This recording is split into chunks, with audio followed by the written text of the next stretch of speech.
Picture a chair, not a throne, though the man strapped into it will call it one.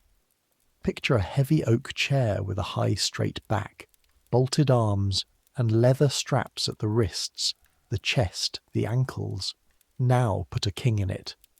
Put the King of England in it, the ruler of the largest empire the world has ever seen, a man who owns palaces and navies and the loyalty of millions, and buckle the straps across his chest while he recites Latin at you and tells you, politely, that you are doing it wrong.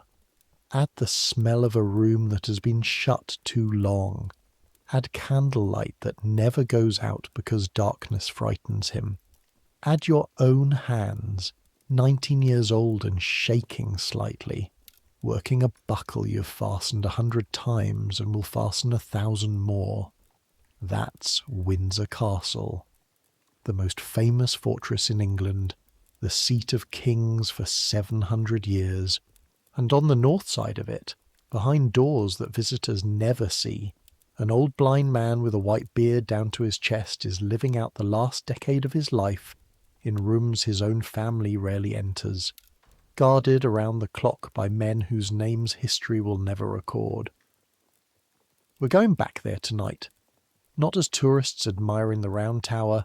We're going inside those north rooms, one person, one long stretch of nights, everything he would have seen, smelled, heard, and been forbidden ever to repeat.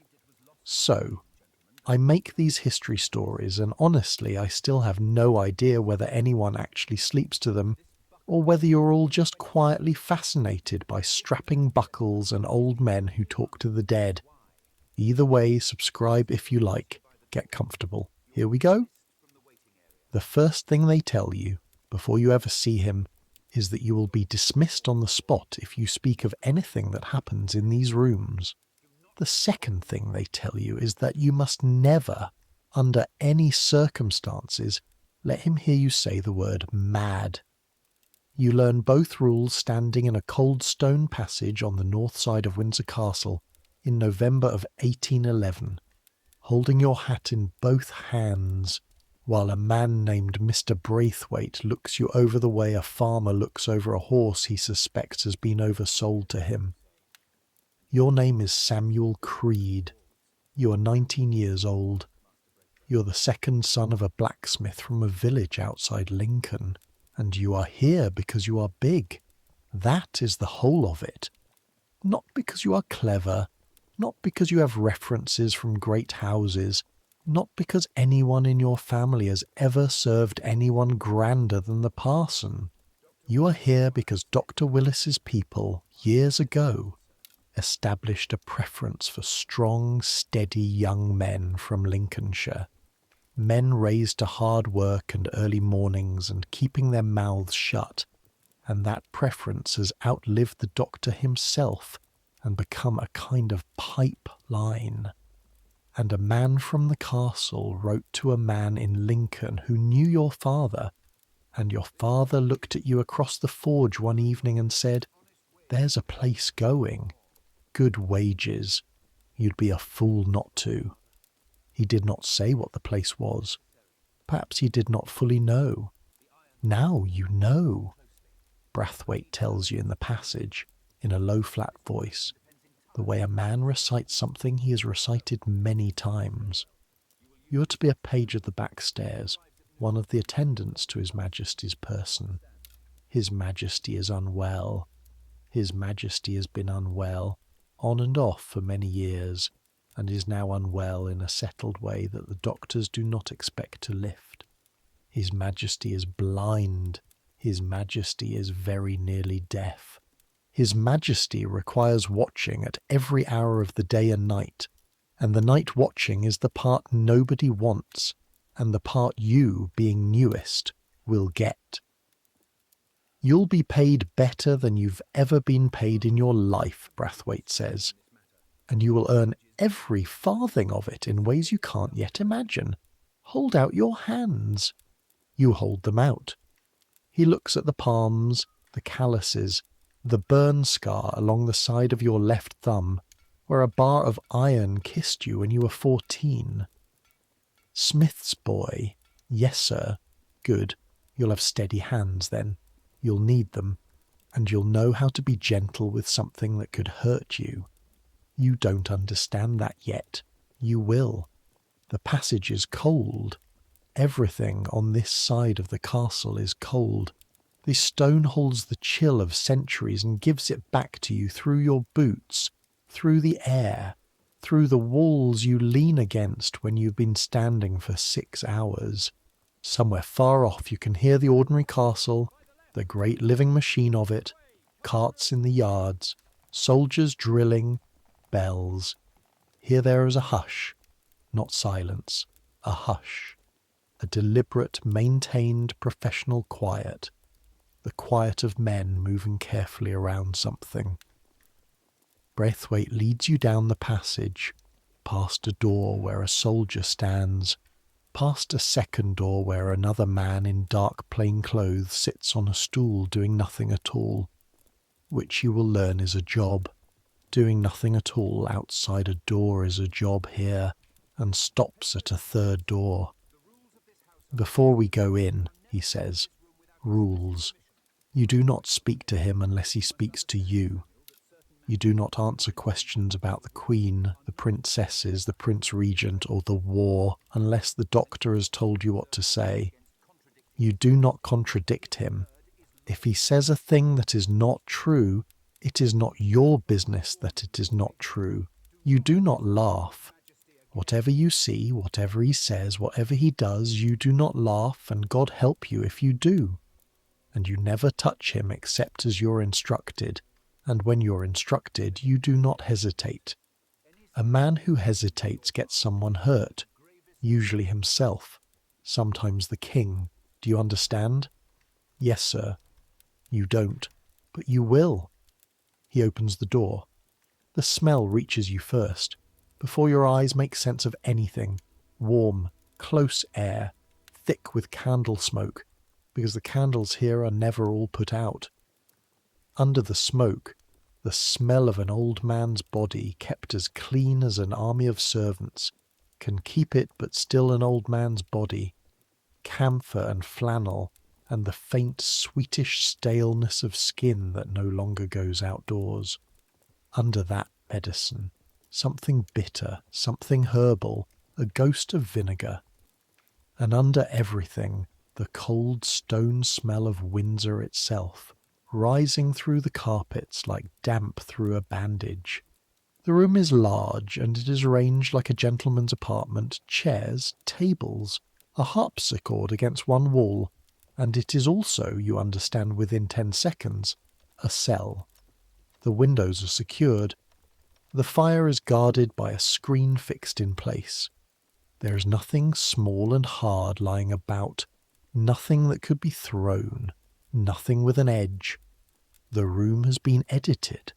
Someone has gone through it and taken out every object that could do harm, and what is left has the strange smoothness of a room that has been made safe, which is not the same as a room that is safe to be in, and in the middle of it, in a plain chair by the fire, sits the King of England.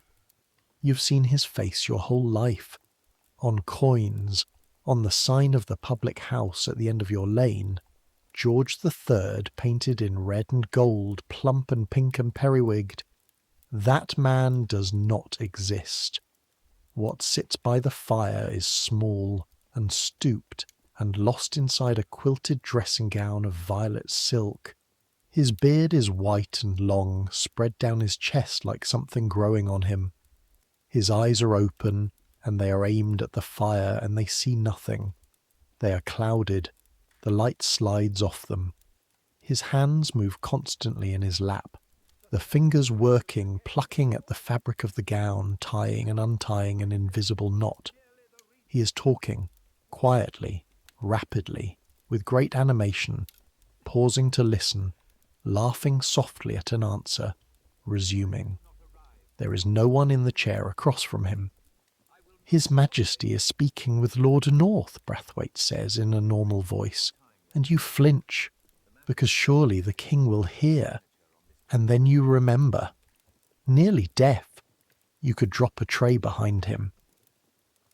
Lord North has been dead these 20 years.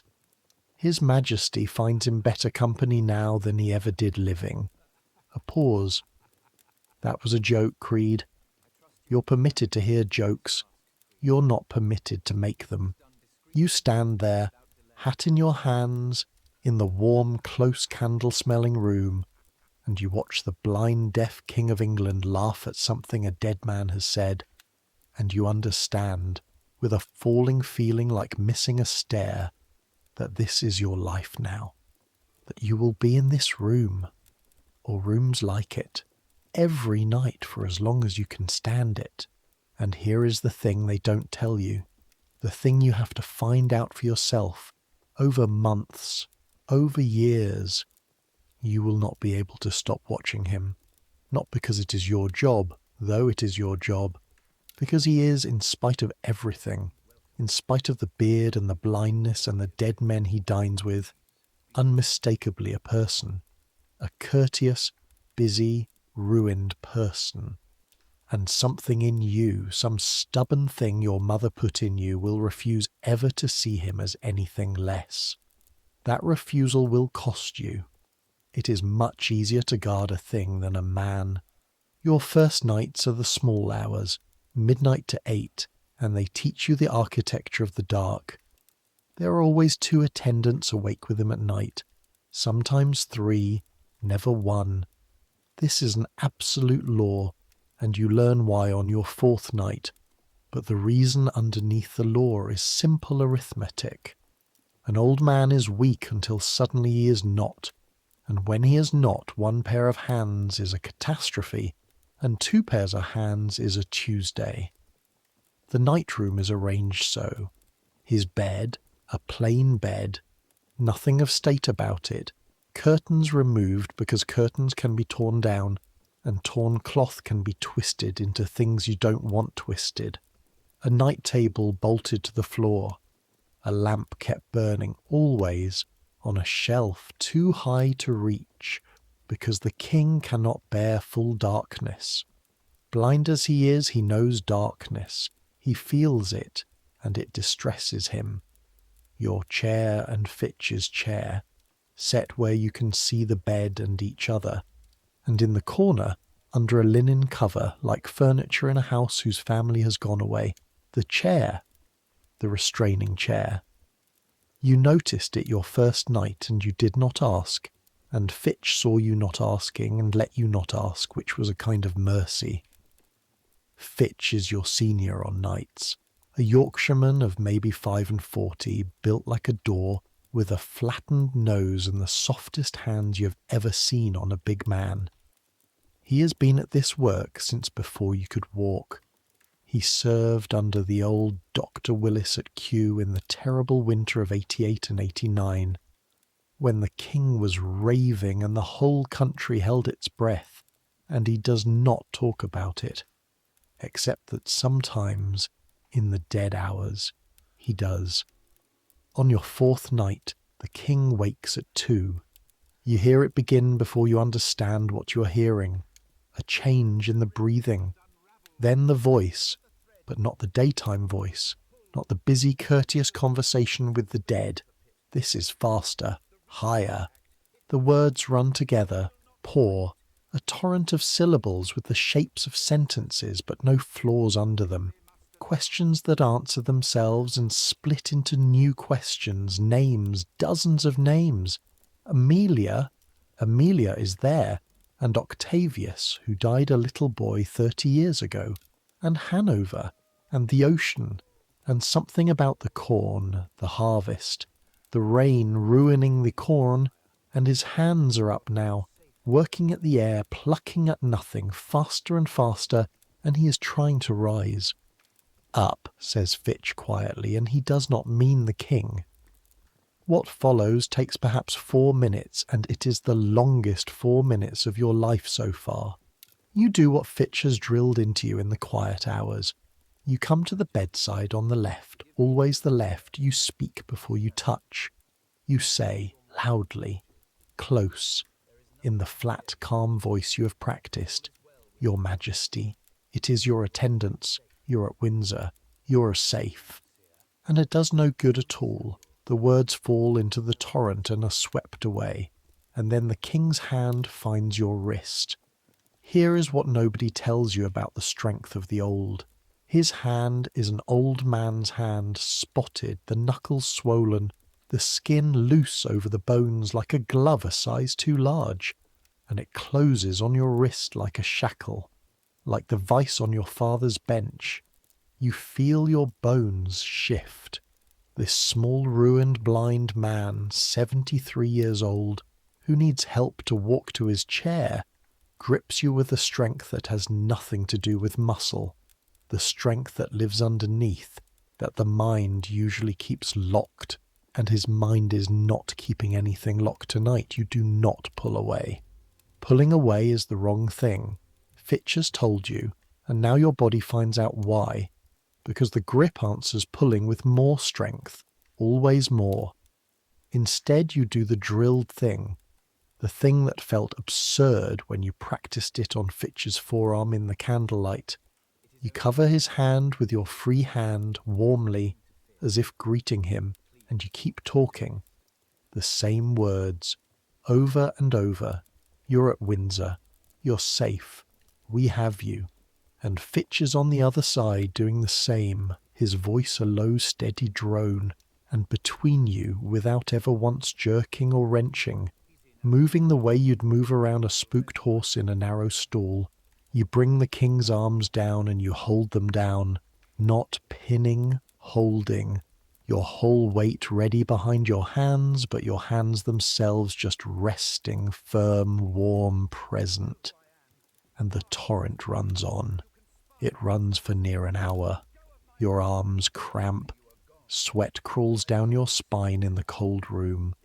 The king talks to Amelia, his dead daughter, dead 1 year this month, tells her about the improvements to the gardens, asks her whether she's warm enough, and tears run out of his blind eyes into the white beard while he smiles. And you stand there holding down the arms of the King of England while he weeps and smiles at a dead girl, and you look across the bed once at Fitch, and Fitch looks back and says nothing, and you understand that his face is teaching you the only face you are allowed to have here. Steady, kind, shut. Near 3, the torrent slows. The words come further apart. The terrible strength drains out of the arms the way heat drains out of iron, and then he's just an old man again, small under your hands, exhausted, breathing in long shudders, and Fitch nods and you both ease back, an inch, another inch, ready, and the king turns his face toward where you're standing, not to you, to the warmth of you, the way a plant turns, and says in his own voice, the daylight voice, courteous and precise and unbearably tired. What? What? Is somebody there? I have been... Hey, I've been unwell, I think. Yes, your Majesty, you say, close to his ear. A little unwell. It is past now. Past? Yes. His hand pats the air until it finds your sleeve and pats that. Good boy. Good boy. You are the new one. The smith's son. You stand very still. You've been in this room 4 nights. You've never been presented to him. Nobody has told him your name. Yes, your Majesty. I hear it in the hands, the king says. Hammer hands. Gentle, though. That's it. That's it. A king could do worse. And he's asleep between one breath and the next, like a candle pinched out. You sit back down in your chair. Your legs are water. Fitch produces from somewhere in his coat a heel of bread and cheese, breaks it, and hands you half without a word. Eat, he says. You'll shake for a bit. It's the strength going back down. Eat, and it settles. You eat. He's right. It settles. He knew me, you say, when he can. He knew what I was. He knows everything that comes into this room, Fitch says. Blind, deaf, and mad as the moon, and he still knows more about the people around him than the regent knows about his own tailor. He counted your footsteps the first night, told Brathwaite next morning the new man was heavy-set, country-bred, and afraid of him. Fitch chews. Are you afraid of him? You think about the grip on your wrist. You think about the tears running into the beard. No, you say slowly, not of him. Fitch nods at the corner of the room, at the shape under the linen cover. Good answer, he says. Save your fear. There's better uses for it here. You learn the geography of your new world the way you learn anything at night. By touch, by repetition, by the small disasters of getting it wrong. The King's world is 4 rooms now. 4 rooms on the north front of Windsor Castle, looking out, if he could look out, over the slopes toward Eton, and he cannot look out, and so the view goes to waste on you, the attendants, who see it in slices at dawn when you draw back a shutter in the outer room. The river silver in the mist, the chapel of Eton College floating on it like a ship, the water meadows breathing white. 4 rooms and a passage, and that is the empire now. There is the bedchamber, there is the sitting room with the harpsichord, there is a dining room where he takes his meals, alone, served by hands he cannot see, and a small room beyond it where he is shaved and dressed, and where his linen is kept. And every one of these rooms has been made safe in the way the first was made safe, edited, softened, emptied of edges, and every door between them and the world has a man on it. The routine is a machine, and you are a part in it, and the machine runs on a clock you can feel in your body within a month. At 7, the night ends. The day pages come in, and Dr. John Willis or Dr. Robert, sons of the old doctor, keepers of the family trade, comes to observe his majesty, and you and Fitch give your report, which is a strange ceremony in itself. 2 big men standing in a cold outer room at dawn, telling a physician in precise rehearsed language whether a king slept, and how long, and what he said, and whether the strength came on him, and whether restraint was used. That word used, as if it were a tool. As if. It is a tool. That is the thing you are longest learning.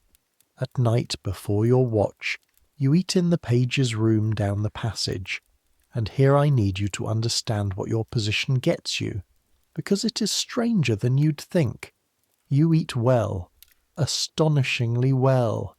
Cold meats, good bread, small beer, sometimes wine, the overflow of a royal kitchen that still cooks, by standing order, as if the king might at any moment recover his appetite for the world.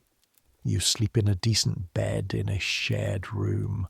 You are paid, and this is the part your father will not believe when you write to him. Better than the curate at home, better than the schoolmaster, better than any man in your village save the miller.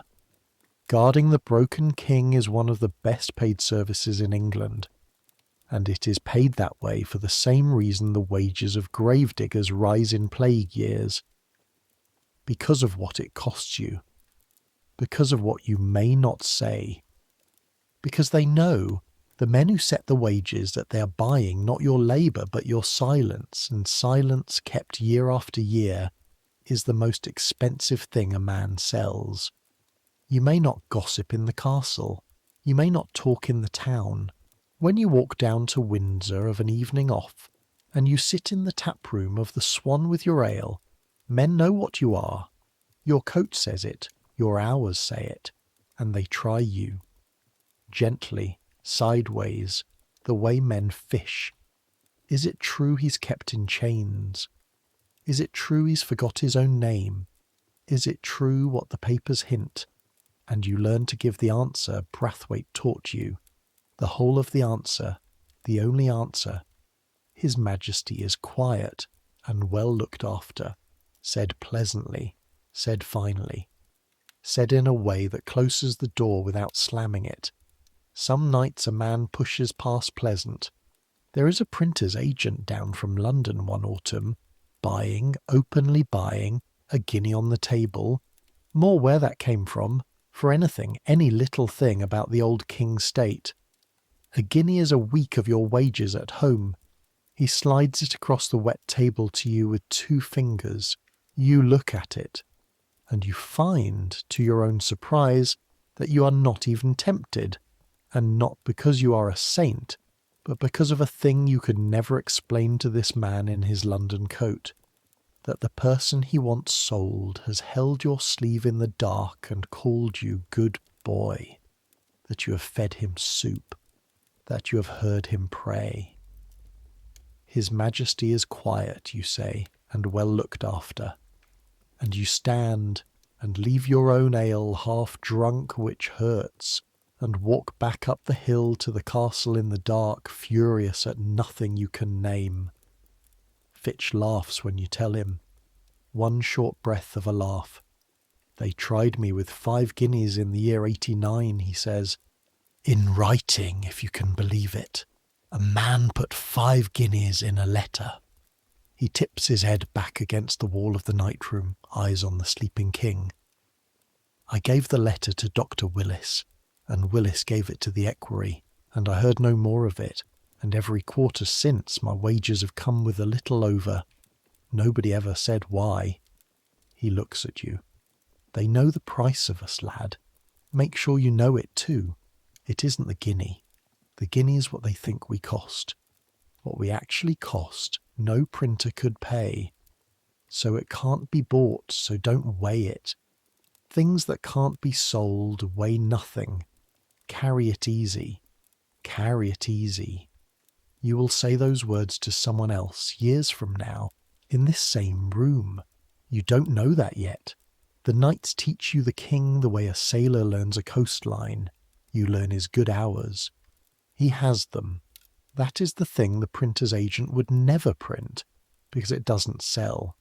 The old mad king has good hours, whole good evenings sometimes, and they are the strangest part of the work, stranger than the storms. There are evenings when he sits at the harpsichord. They have left him the harpsichord. The doctors argued over it and Mercy won, and plays. Blind, he plays. His fingers know the keys the way yours know your father's tools, and he plays Handel, always Handel. And sometimes he stops mid-phrase and says to the room, in a voice of perfect clear sorrow, I was very fond of this piece when I was in my senses, and then plays on. The first time you hear him say it, you have to turn and face the shuttered window, because the face Fitch taught you, the steady kind shut face, will not hold, and an attendant does not weep on watch. You breathe. You count the panels of the shutter. Behind you the harpsichord walks on through the dark, note by note. An old man playing for an audience of guards and ghosts, and you get the face back on, and you turn around, and you are steady again. He knows he was mad. That is the thing you cannot get over the first year. It comes and goes. There are weeks when he is entirely inside the storm and knows nothing. But it comes. Hours when he stands at the window feeling the sun he can't see, and speaks of his own madness like a country he has visited. He asks Dr. John once, in your hearing, whether he had been very troublesome in the night. He apologizes. The King of England apologizes to you more than once, patting the air for your sleeve. I fear I struck someone in the night. Was it you? Was anyone hurt? You must not let me. You must not let me. Do you hear? No one was hurt, Your Majesty. Good, good. The fingers pluck the invisible knot. It is a great trial. To a man, you cannot think. A silence. Then briskly the other voice, the busy voice. What? Where is Amelia? She promised me she would read to me. She is late. She is never late. Amelia.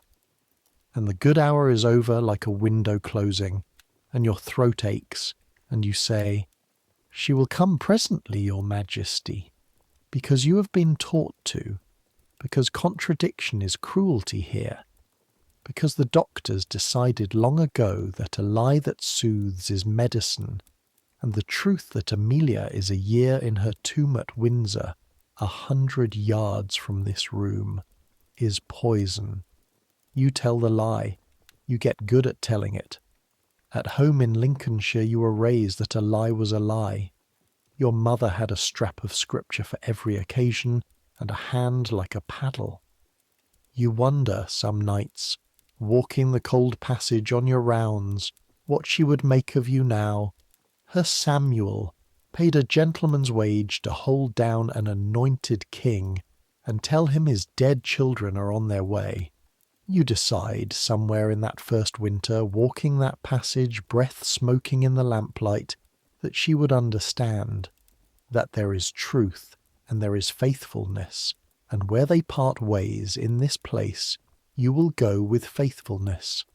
It is the only theology you work out for yourself in your whole life, and you work it out at 2 a.m. in a stone corridor at Windsor, and it holds. It holds for the rest of your days. Now, the chair. You have been on nights 11 weeks before you see it uncovered, and it is not, when it comes, at all what you braced for. It is a Thursday in the black end of January, and the storm has been building for 2 days. You can read the weather in him now like a shepherd. The quickening talk, the sleeplessness, the plucking hands, the refusal of food. And on Thursday evening Dr. comes at the change of watch and looks at him for a long while, and then says quietly to Brathwaite, to Fitch, to you, "It will be tonight, I think. It will be. Have the chair ready." And Fitch crosses to the corner and takes the linen cover off and folds it, like a man folding a flag. The chair stands revealed in the lamplight, and your first feeling, you will be ashamed of it, and then, later, understand it. Your first feeling is disappointment. You had built it into an engine. A horror. It is a chair. A heavy, high-backed wooden armchair, oak, plainly made, the timber pale where hands have worn it.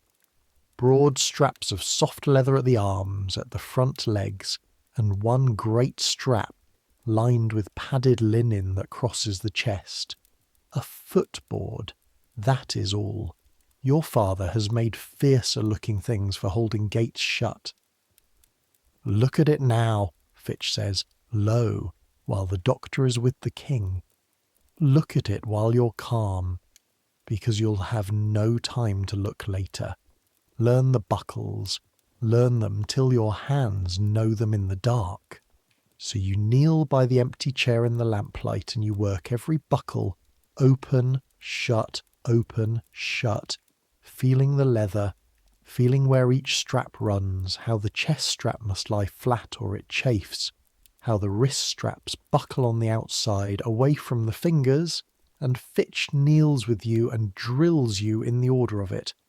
Chest first, always chest first, then you can breathe, then wrists, then last of all the ankles, and never, never force a limb. You wait, you hold, you let the limb tire against you, and then it goes where it must go without hurt. Who made it, you ask? Smith's son's question. You can't help it. Chairmaker in town made the frame years back to the doctor's pattern. Sadler did the straps. Fitch runs his thumb along the worn arm. It's the third one there's been. The first was at Kew in the old days. He is quiet a moment. The old king? He was younger then, you understand, strong as a bull and twice as quick. The old Dr. Willis brought the first chair into the room, and we all thought, God forgive us, we thought there'd be murder. And His Majesty looks at it. Long look, and then he says... Fitch stops. Out in the far room you can hear the torrent beginning. The voice rising, Dr. Roberts' low answers. He says, "Ah, My coronation chair. Fitch stands, rolls his shoulders, becomes a door again. And ever after that's what he called it, his throne. I see I am to be crowned again tonight, he'd say. Or he'd carry on a while and then stop all at once and sigh and say, well, well, bring my throne then since you will. Fitch looks down at the chair and his flattened old face does something complicated and puts it away. Kings make a joke of what they can't fight, lad. Same as us. Now stand ready, chest first. And whatever he says to you while you buckle it, and he'll say things'll take the skin off your heart, your hands don't stop. The storm breaks at 1:30 in the morning. You will remember every part of this night for the rest of your life, and what you remember first, always, is how ordinary the beginning is. The lamp on its high shelf, the fire low behind its fixed screen, Fitch in his chair, you in yours, the third man, Portman, by the door. The king sleepless in his bed, talking, the words gathering speed all evening like water gathering before a weir, and then, at 1:30, going over. He's up before any of you can rise. That is the first shock. The speed, the terrible loose speed of him. The blind man crossing his own bedchamber at a pace you would not dare in the dark because he needs no light. This room is written on him, and he is at the window, at the shutters, and his hands, the hands that fumble a spoon at dinner, have the shutter bar out of its cradle in one pull, and he is shouting, not raving, shouting. There is a difference, and you learn it now. The words are clear. That is the terrible thing about this night. The words are perfectly clear. He is shouting that the castle is on fire, that the flood is coming up from the river, that his children are in the lower rooms and no one will go to them, that he can hear them. Quiet, quiet. Listen, can you not hear them? And he must go down. He is the king. It is his house. They are his children, and no one will let him go to his children. And his voice breaks on the word children into something that is not a king's voice, or a madman's voice, but just a father's, and it fills the stone room to the ceiling. Your Majesty. Fitch at his left. Loud, flat, calm. You are at Windsor. There is no fire. You are safe. The king turns and strikes him. Blind, he finds him by the voice, and the blow is not an old man's blow. It takes Fitch across the cheekbone and staggers him. A man built like a door staggers him into the night table, and the king is wrenching at the shutter now with both hands, and the frame is groaning, and beyond that shutter is a window, and beyond the window is a drop of 30 feet of Norman stone, and everything Fitch has drilled into you takes over your body like a rider taking a horse. You come in from the left. You speak before you touch. You hear your own voice doing it, flat and calm, a stranger's voice. Your Majesty, it's Samuel, I have you. And then you have him. Your arms around his arms and chest from behind, not a grip, a surround. Your hands clasped flat over his breastbone, your cheek against the back of his white head, and you hold. And he fights you. I need you to understand what those minutes are. You're 19. You're a blacksmith's son. You have held down plough horses. You have not felt strength like this. It is not muscle. Muscle tires. This does not tire. It comes in surges, like something feeding it from below, and each surge nearly breaks your clasped hand apart, and all the time the voice goes on at the top of the register. My children are below. You will let them burn, and his heels rake your shins, and his head slams back against your collarbone with a crack you feel in your teeth. And Portman has the legs now, kneeling, wrapped around the legs like a man wrestling a gate in a gale, and Fitch, one side of his face already swelling. is in front, catching the wrists, and over the king's shoulder his eyes meet yours, and he says one word. Chair. You move as one animal, the three of you. You've never done this before, and your body has done it 100 times, on the empty chair in the lamplight, buckle by buckle, and now you find out what the drilling was for. Not skill. Speed is not even the thing. The thing is that your hands know their work so well that they need nothing from your mind. And so your mind is free to do the other work, the work nobody drilled you for, which is to bear what he is saying. Because he is pleading now. The fury breaks somewhere between the window and the chair, and what comes under it is worse. Is begging. The King of England begging, not raving, lucid. That is the unbearable part. Lucid as a lawyer. Gentlemen, gentlemen, I ask you. I am your king. I am your king, and I ask you humbly. Only let me go to my children. You have children. You. I know your voice, the smith's boy. Your father would go to you through fire. Would he not? Would he not? And your hands do not stop. Chest strap first, flat, firm, buckled.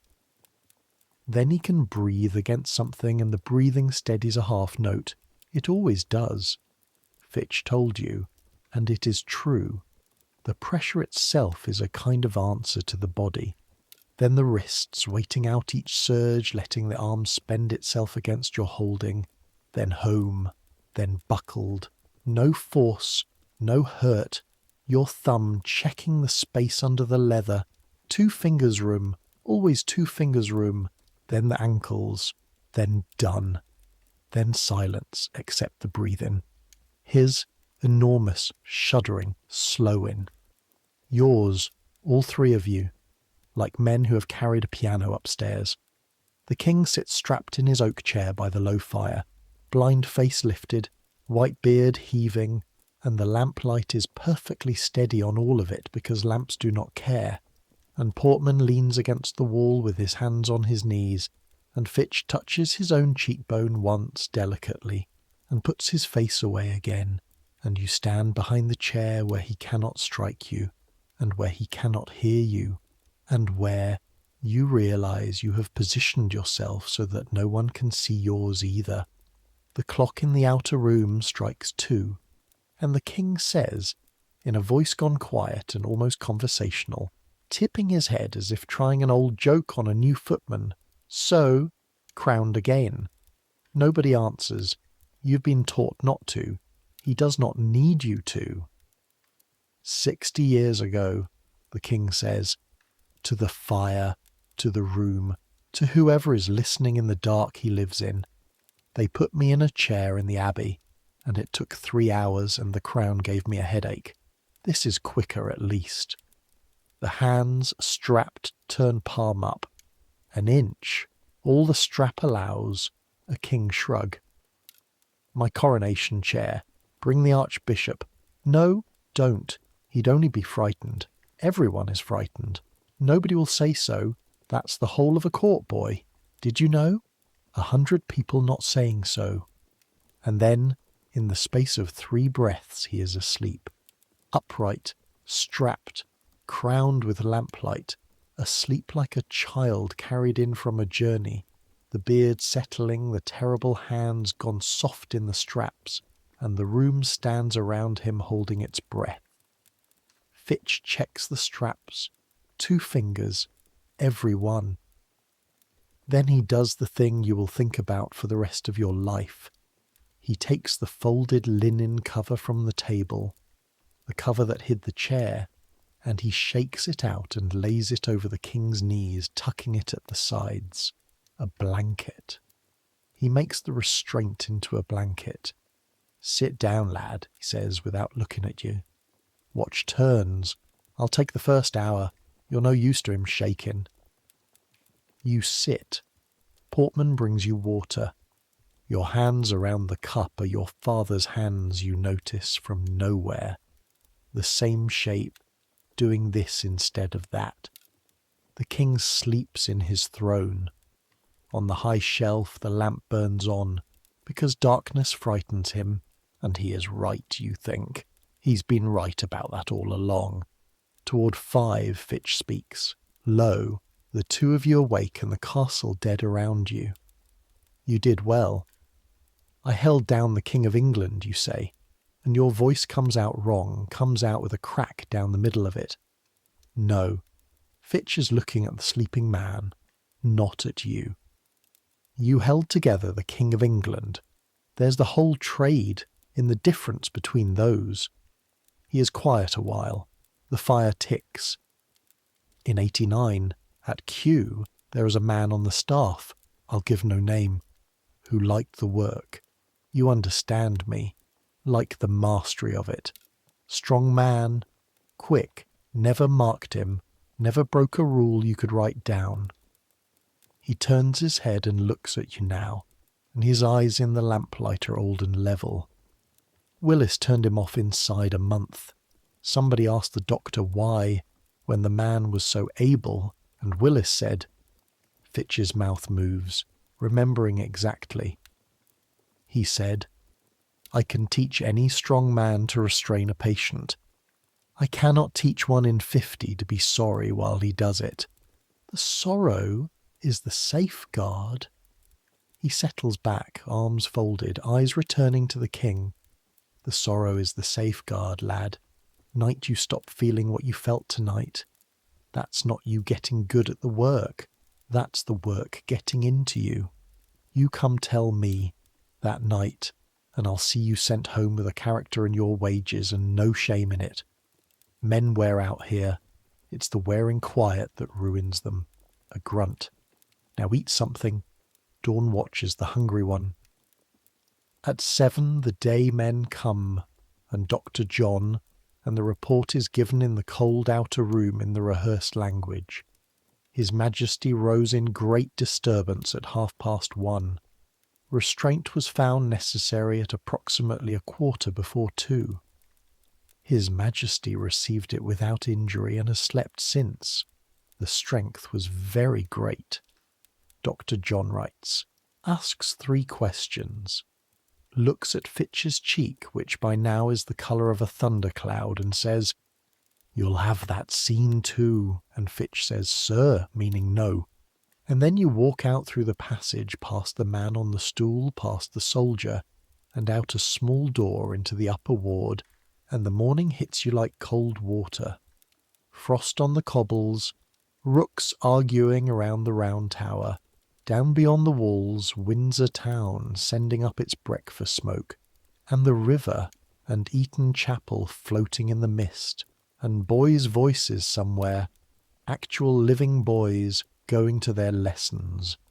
The whole ordinary world going on, 20 yards, and a locked door away from where you have spent the night. You stand there in the cold until your breath steadies. Then you go and find your bed, and you sleep like the dead, and at 10 that night you are back in your chair in the lamplight, because that is the work, not the storm, the returning. Winter turns. You stay. You had not been sure you would. There is a morning, a week after the chair, when you sit down and begin a letter home that starts, Dear Father, I believe I shall look for another place. And you get that far and stop, pen in the air, because you find you're listening. Through 2 closed doors and a stone wall, faint as memory, the harpsichord. Handel, the blind man playing to nobody in the 11 o'clock morning light he cannot see. You put the letter in the fire, you never start another like it, and so you learn the year of the north rooms, the strange landlocked year of a man for whom seasons arrive as nothing but changes of temperature and smell. You learn that spring reaches him as a bowl of the first forced strawberries from the Frogmore glass houses, which he turns in his fingers one by one, learning them before he eats them, and that he can tell, this is true, the doctors have tested it, half in wonder, a Windsor strawberry from any other, and will say so, and be right. You learn that summer is the one season he is allowed the air. Slow shuffling turns on the terrace in the early morning before the world is admitted, one attendant at each elbow, and he lifts his ruined face into the sun and names the birds by their songs, every one, thrush, blackcap, the far bell of a cuckoo toward the home park, and for those half hours gripping your arm, naming birds, he's as happy as you will ever see a human being. The people below see him sometimes in those years, or say they do. A white shape moving on the terrace far up between two dark shapes. There are men in Windsor town who take off their hats to that far white shape. Old men mostly, men who remember him riding out. You see them do it from above, little dark figures by the rails uncovering. He never knows. You learn the household around the household, the clockwork of it.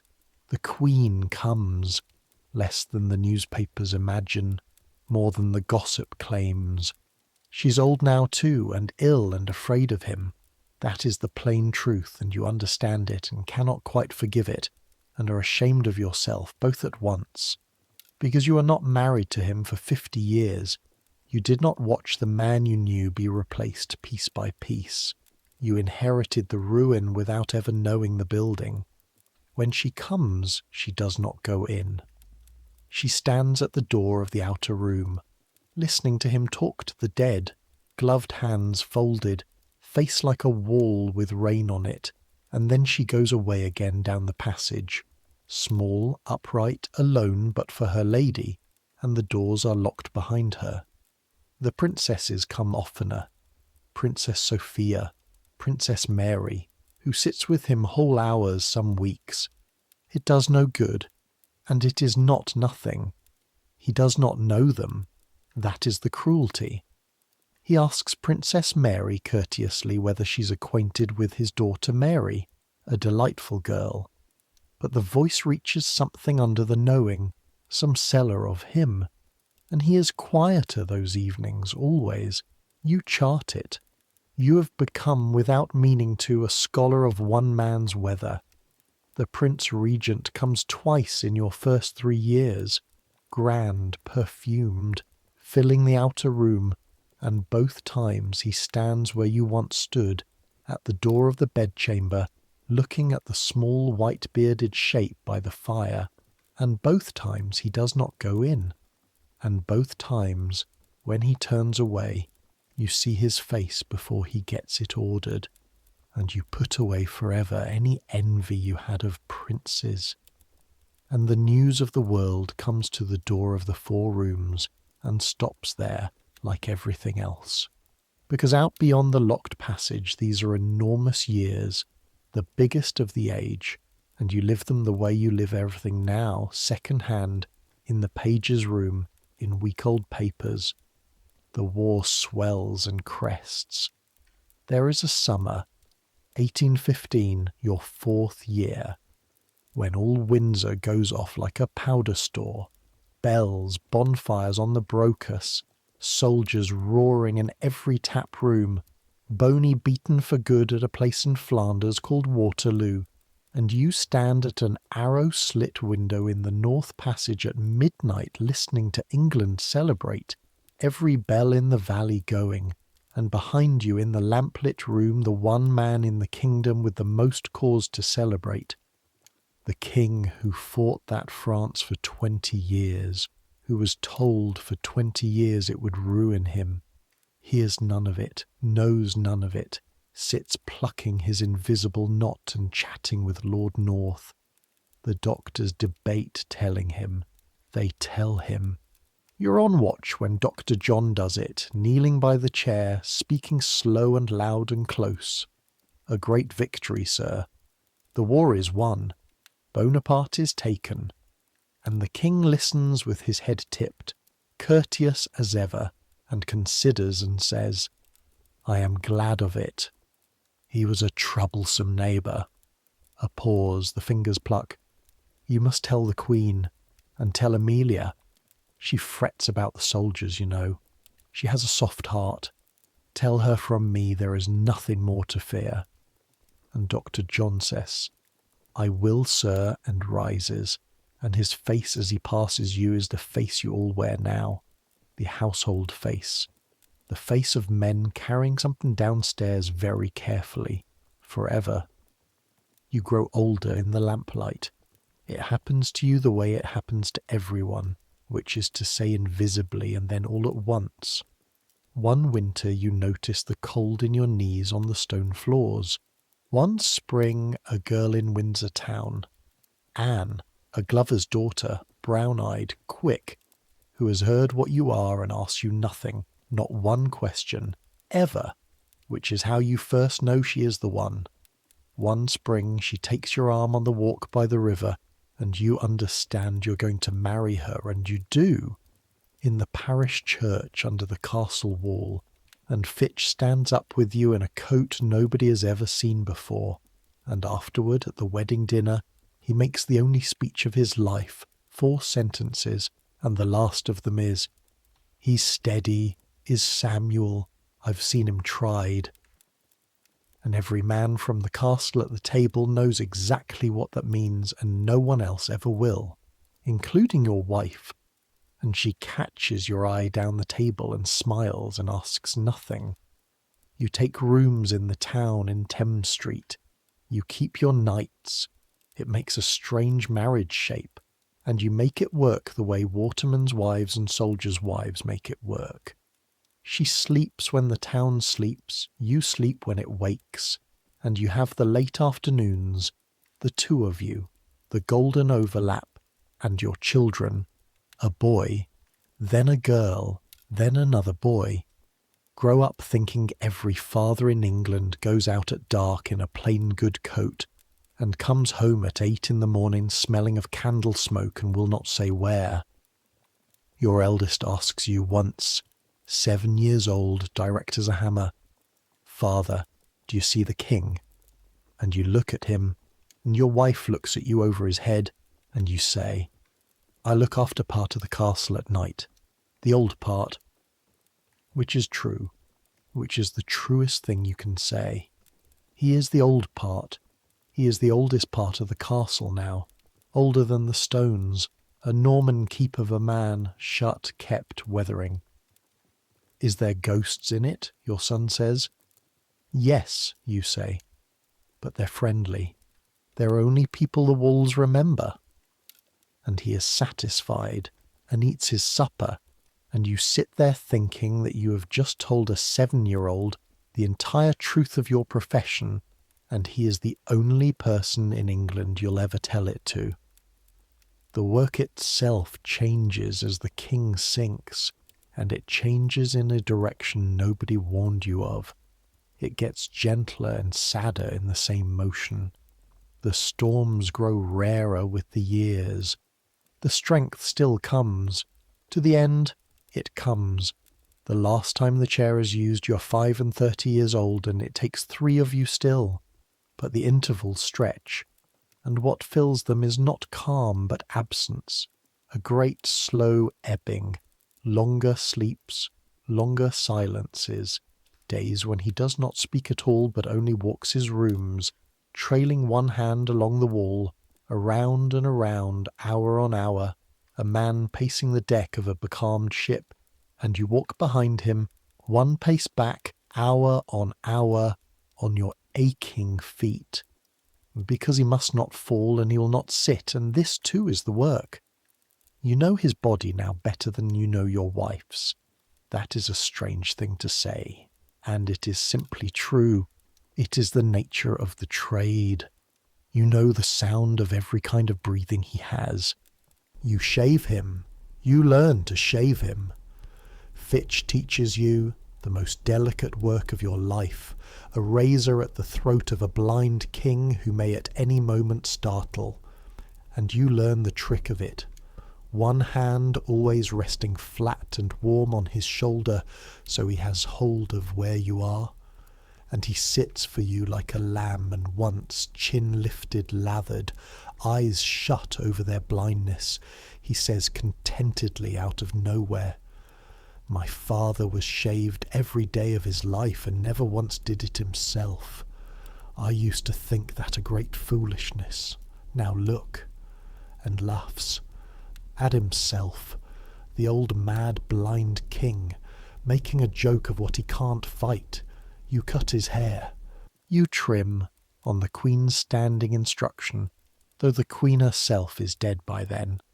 The great white beard keeping it, because he has grown used to the warmth of it, and pulls away from a full shave, and so it stays. And so the last portrait anyone would paint of him, if anyone painted the truth, would be the one only you and a handful of men will ever see. The king like an old prophet, like weather, like a king in a story from before England had a name.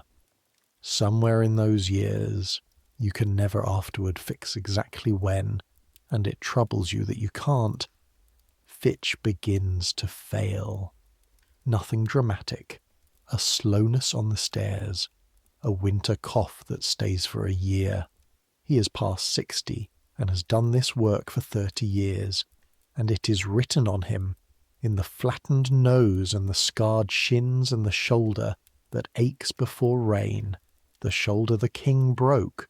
You learn this at the very end. He mentions it the way you'd mention weather. The shoulder the king broke at Kew in December of 1788, the first month of all of it, before the chair, before the rules, when they were inventing this trade by candlelight with their bare hands. He goes at last at Christmas of 1818, not on watch, he'd have hated that, but in his own bed in the town with his sister by him, quiet, quick. You are on watch when the word comes at dawn, and you give your report to Dr. John, steady-voiced. Everything in order. His Majesty slept from 2, and then you walk out into the upper ward and stand where you stood the morning after your first chair night, in the same cold, under the same arguing rooks, and you find you cannot make your feet go home. They give you his place. Senior man of the knights. Nobody calls it that. There's no ceremony. There's only Brathwaite's successor saying, "You'll take the new man in hand, Creed." And a boy of 20 standing in the cold passage holding his hat in both hands, big, steady-looking, frightened, Norfolk by his voice, and you hear yourself begin. You do not plan it. It simply comes up out of you like water finding its old channel. Before we go in, rules. You do not speak to him unless he speaks to you. And the trade hands itself on. But I have run ahead of myself, and I want to take you back because the middle years hold the nights I most want you to live. The nights that are neither storm nor sinking, but something else. Something there is no medical word for. The first of them is the night of the music. It is 1813, deep winter again, and the king has been restless for a week. Not the racing restlessness that ends in the chair, but a searching restlessness, roaming his rooms, trailing his hand, stopping at doors and listening at them as if expecting someone. On the 8th night of it, near midnight, he stops in the middle of the sitting room, turns his face toward the harpsichord, and says, in the busy voice, "We shall have a concert." You and Portman exchange the look, but he is calm, he is even merry, and there is no rule against music. Music, the doctors hold, is a friend to him, so you light a second branch of candles, for yourselves. He needs none, and the King of England seats himself at the harpsichord in his violet dressing-gown at midnight and gives a concert. For 2 hours. He announces each piece to the audience. The audience is you, Portman, and the dead. He names them into the empty chairs. The Queen here, Amelia here by me where I can reach her. Lord North there. He sleeps through everything anyway, huh? And then he plays. And here is what you're never able to explain afterward to anyone, not even to yourself. He plays well. Not perfectly. The hands are old. The memory drops stitches. But underneath the stumbles the music is there, whole, felt, phrased like speech, 60 years of it in his fingers. Handel that he learned as a boy from men who had learned it from Handel himself, and between pieces he talks about the composer as about a friend, because he was one. The king, a boy of 20, had knelt by old blind Handel's chair. Blind, do you mark that? And now, and he tells the story to the empty chairs and laughs, delighted. He was as blind as I am now, and played better than any man in England. So you see there is hope for me. What? And plays on. And you sit in the candlelight against the wall on watch, aching feet, cold stone at your back, and it comes over you slowly like water rising, that you are hearing something no lord, no lady, no crowned head of Europe will ever hear or ever know existed. The last concerts of George III, private beyond all privacy, music made by a ruin for an audience of ghosts and guards. Near to he stops, mid-phrase, the way he does. His hands rest on the keys, and he says, not sadly, that is what breaks you. He says it the way a man reads a fact out of an almanac. I was very fond of this piece when I was in my senses. And then he closes the instrument, gently, latches it, pats the lid twice the way you'd pat a horse, and holds out his arm into the dark for an attendant, and you step forward and give him yours, and he says, bed, I think. Thank the musicians, and you say, I will, your majesty. And you put the King of England to bed, and you go back and sit in your chair. And Portman, 20 years at this work, hard as a gatepost, gets up abruptly and goes and stands in the outer room for a while, and you let him, and neither of you ever says one word about it, that night or any night. And I am telling you now, 2 centuries afterward, on his behalf, because somebody ever should. Then there is the night of the flood, which is not a flood. February, black rain for 3 days, the river up over the Brocas meadows, and the damp gets into the castle the way it always does, and with it a smell, old stone breathing, drains complaining. And smell, you've learned, is the deepest road into him. Blind and deaf, he lives by his nose more than any man in England. And near 3 in the morning he sits up in bed, wide awake, entirely calm, and says, the water is in the cellars, I can smell it. Fetch Mr. Frost. There is no Mr. Frost. You have the household book in your head by now. There's never been a Mr. Frost. Mr. Frost, your majesty? The clerk of the works, boy. Patient. A king explaining to a slow footman. In the year 62, when the Thames came up, he pumped the cellars at the Queen's house for 3 days, and I went down and watched, and the Queen was very angry with me for spoiling my shoes. A pause. The fingers pluck. Fine man. Norfolk man. Fetch him. And you stand in the lamplight doing the arithmetic you've learned to do. The year 62 is 52 years gone. Mr. Frost, fine Norfolk man, is 50 years in his grave. And somewhere down in the true cellars of this actual castle, tonight, the damp is truly rising, because the river is truly up, and the king has smelled it through 2 floors of stone, and remembered the one man who once fixed it. Wrong in everything, right underneath everything. That is his whole condition in one requisition for a dead clerk.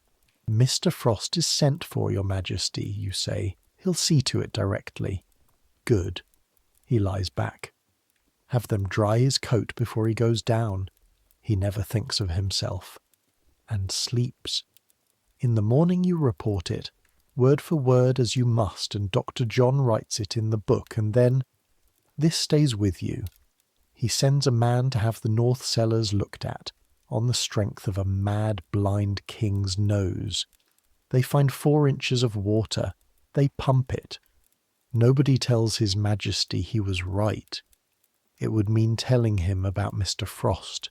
In this place, even being right is managed, and there is the night, one night only, in all your years, when he knows everything.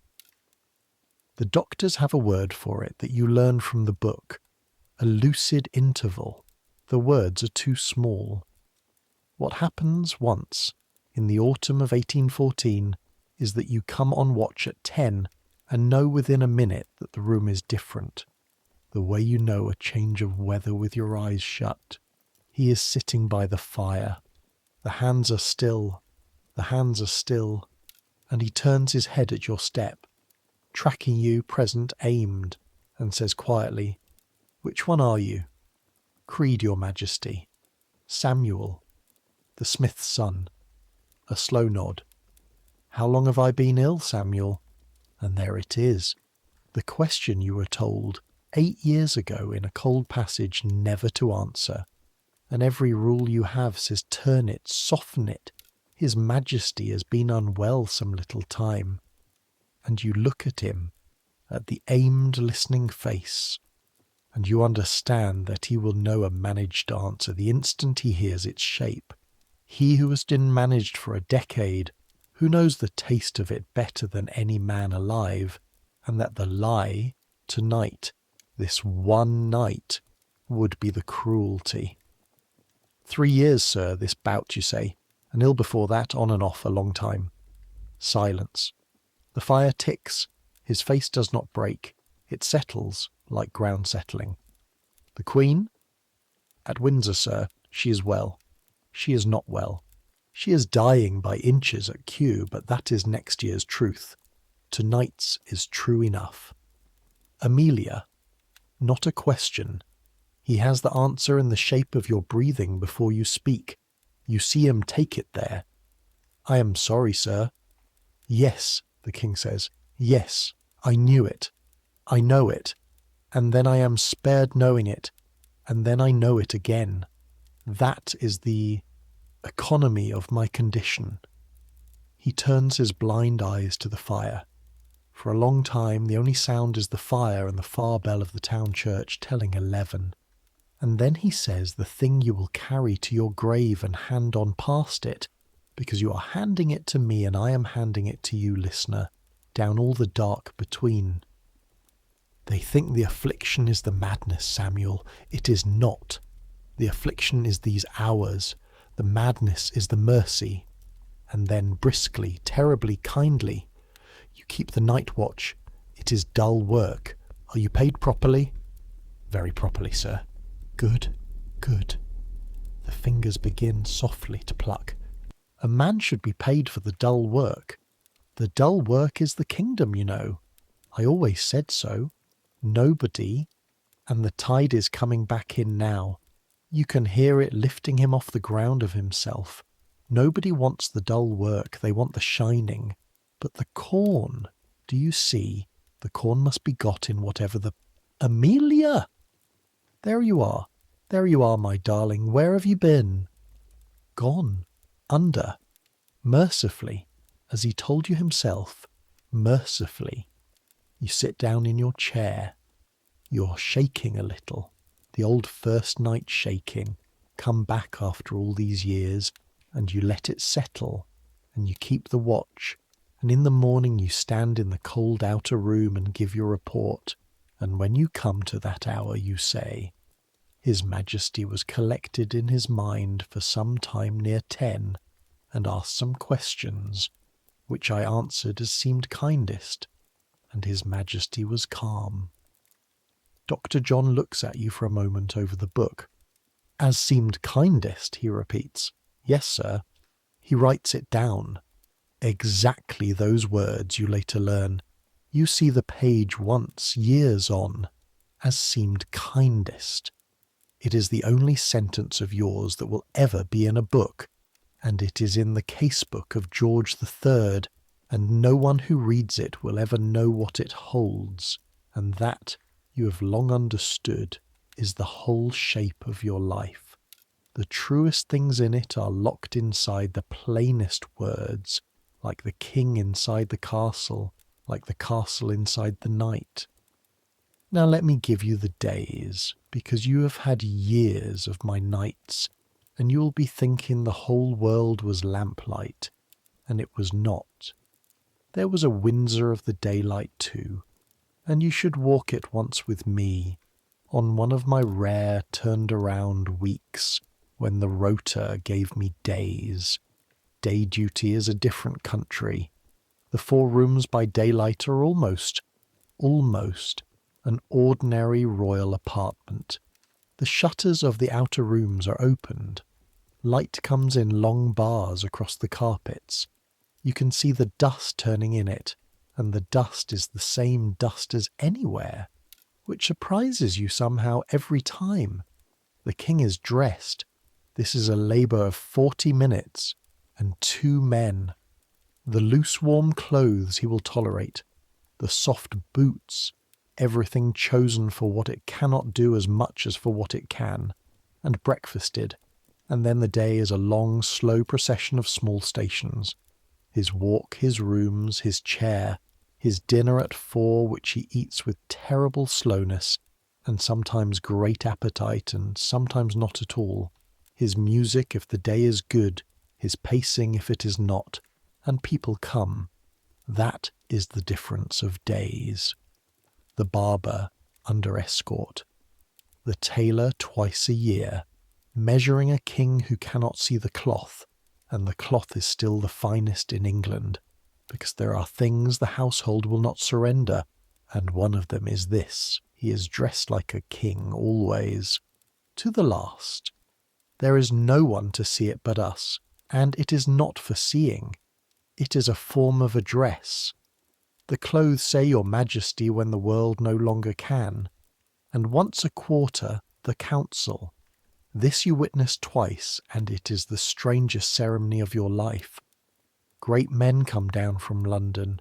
You know their faces from the print shop windows in town, ministers, officers of state, and they are admitted, in their orders and their gravity, to the outer room, and the doctors present his majesty, and the great men observe him.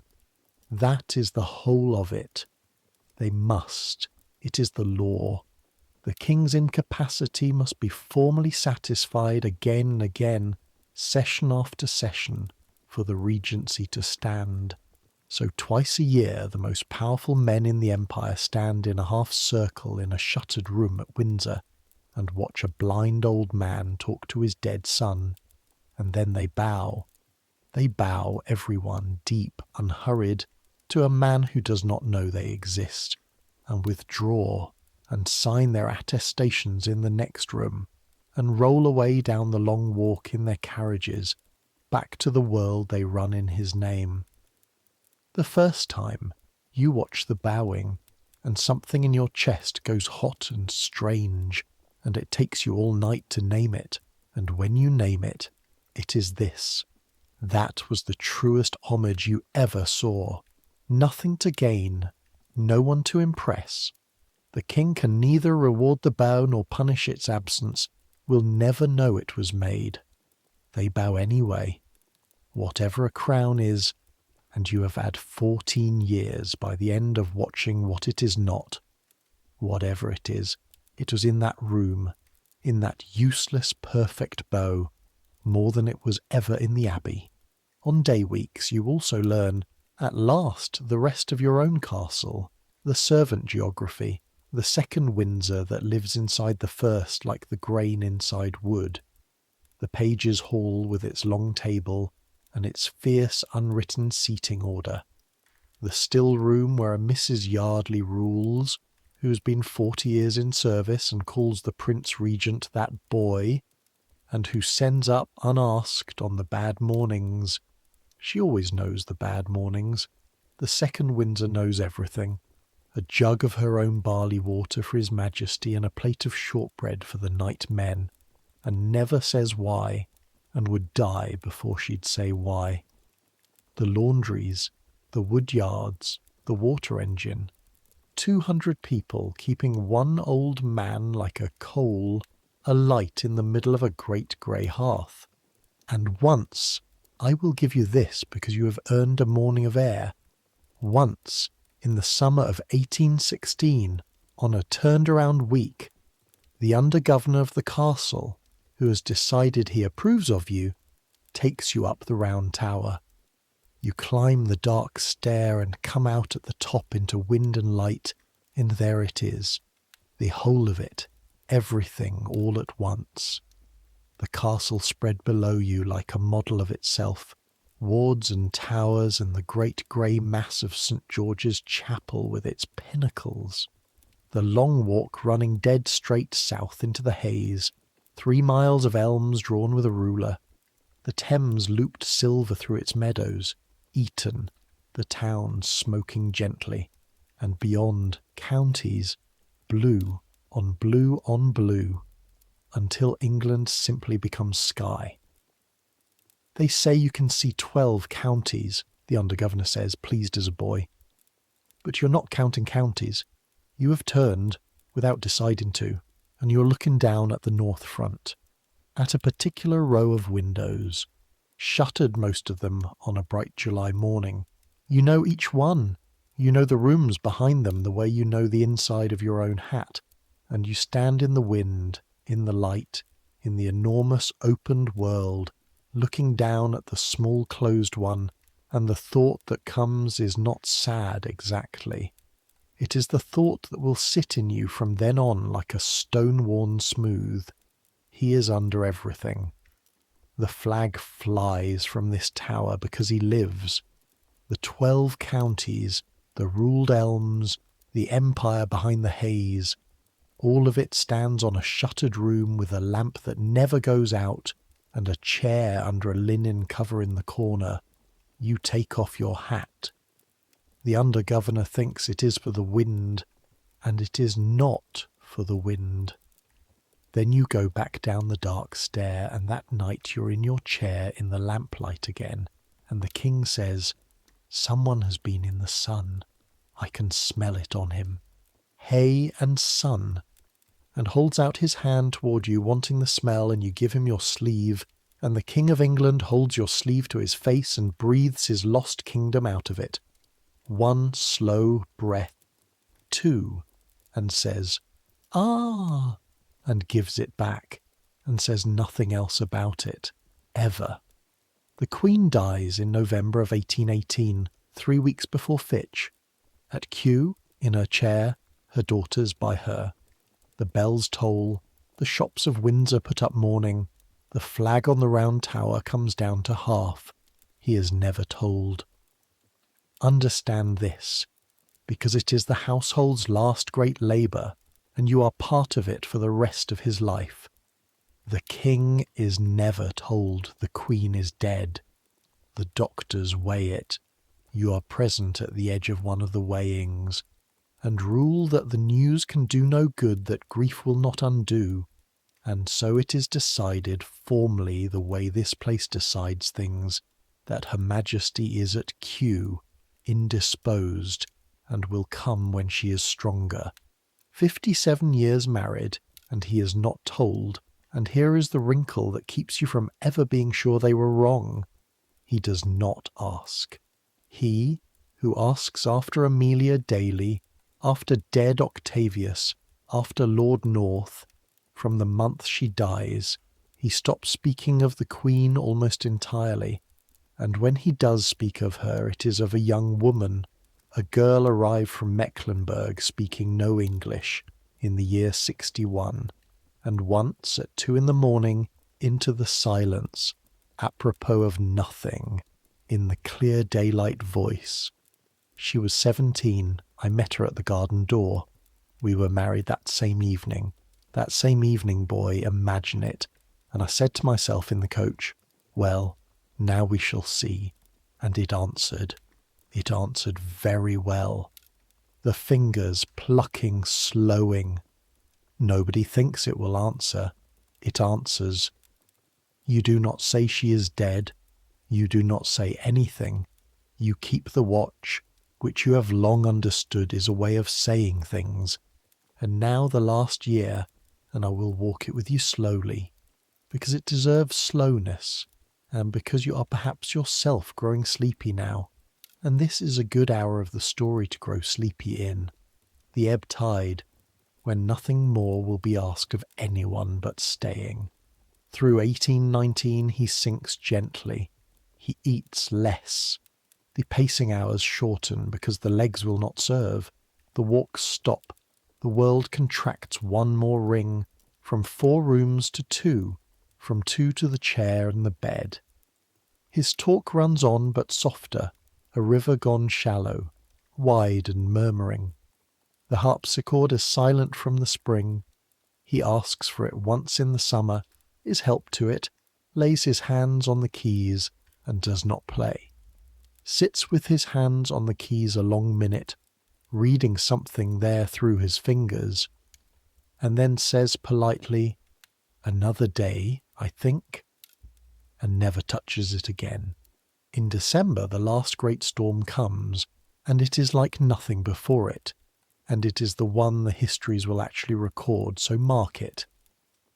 Beginning on Christmas week of 1819, he is seized with a paroxysm of talking that runs, with scarcely a pause, for 58 hours.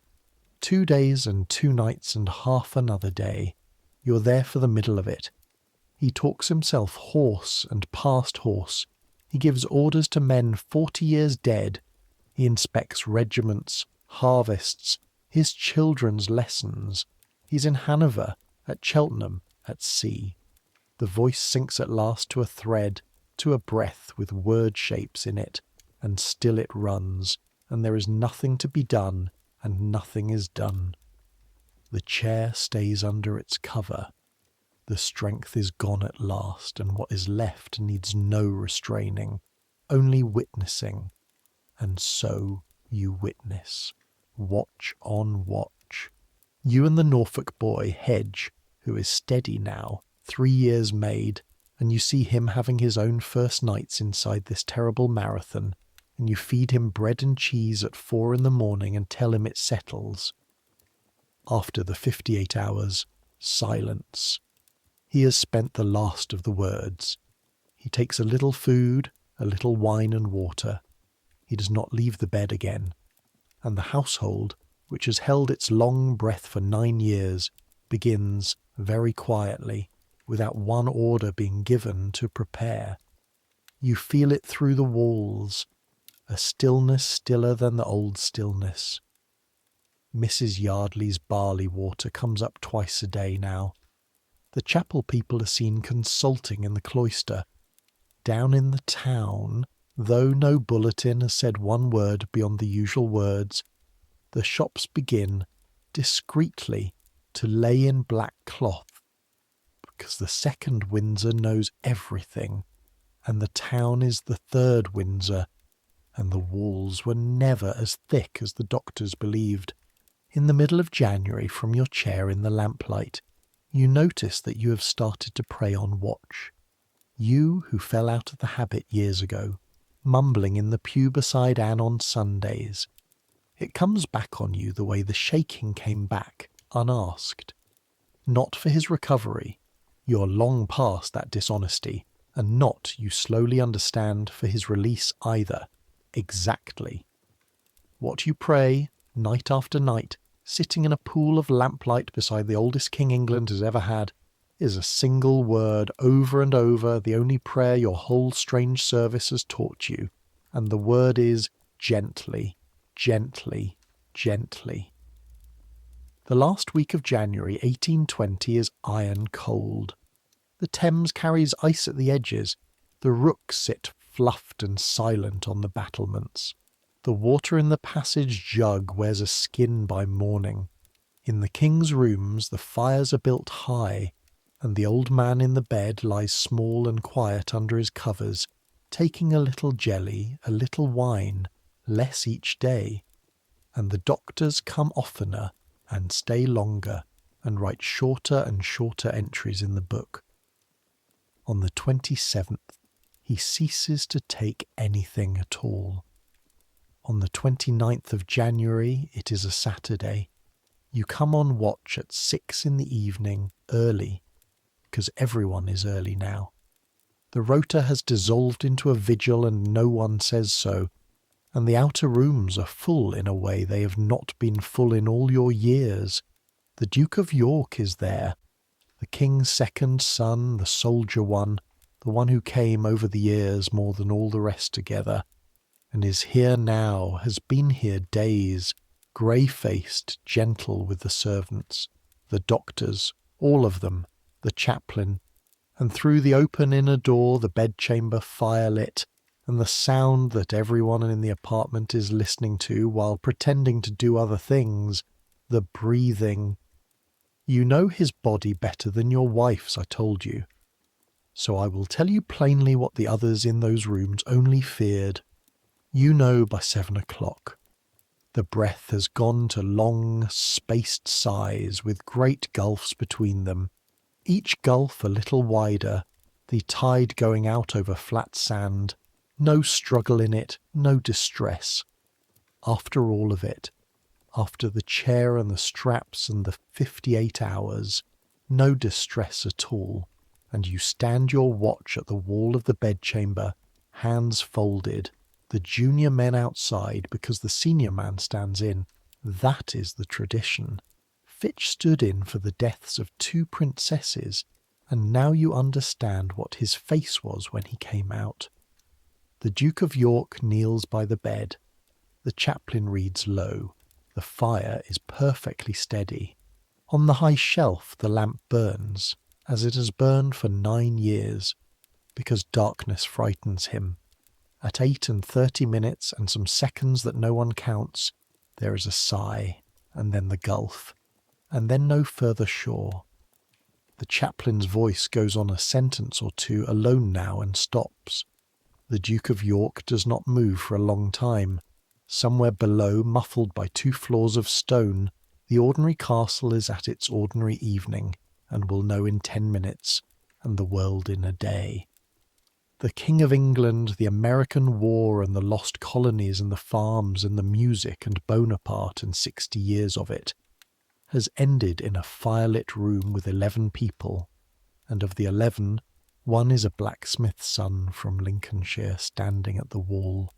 And I will tell you what the blacksmith's son did, because it is the last service and no book records it. When the doctors had done their listening and their nodding, and the Duke had been led out weeping by the arm like any son, and the room was to be set in order, you crossed to the high shelf, and you took down the lamp, and you put it out. 9 years it had burned. You had trimmed it 10,000 times. You put it out, and the room stood in firelight only, and it was the right darkness now, the permitted kind, the kind that is only rest.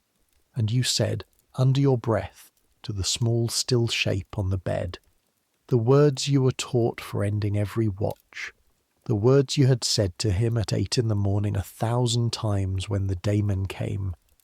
You're relieved, sir. And then you went out and closed the door, and the trade was over. It is not quite over.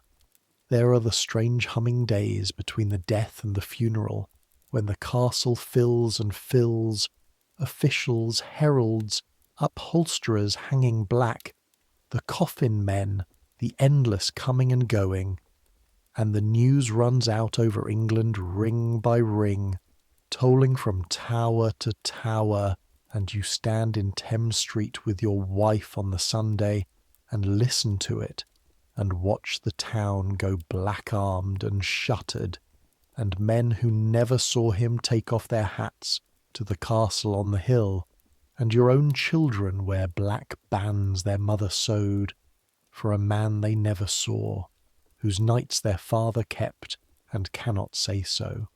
The lying in state is in St. George's Hall, and you're given a place in the watches there too. The household asked for its own among the guards, and it was granted. And so you stand one more set of nights, candle nights, beside a coffin under a pall of purple velvet, while half of England files past in the cold, farmers, soldiers, schoolboys from Eton across the river, older women who curtsy to the coffin as if it could see. Thousands on thousands. The breath of them hangs in the hall like mist.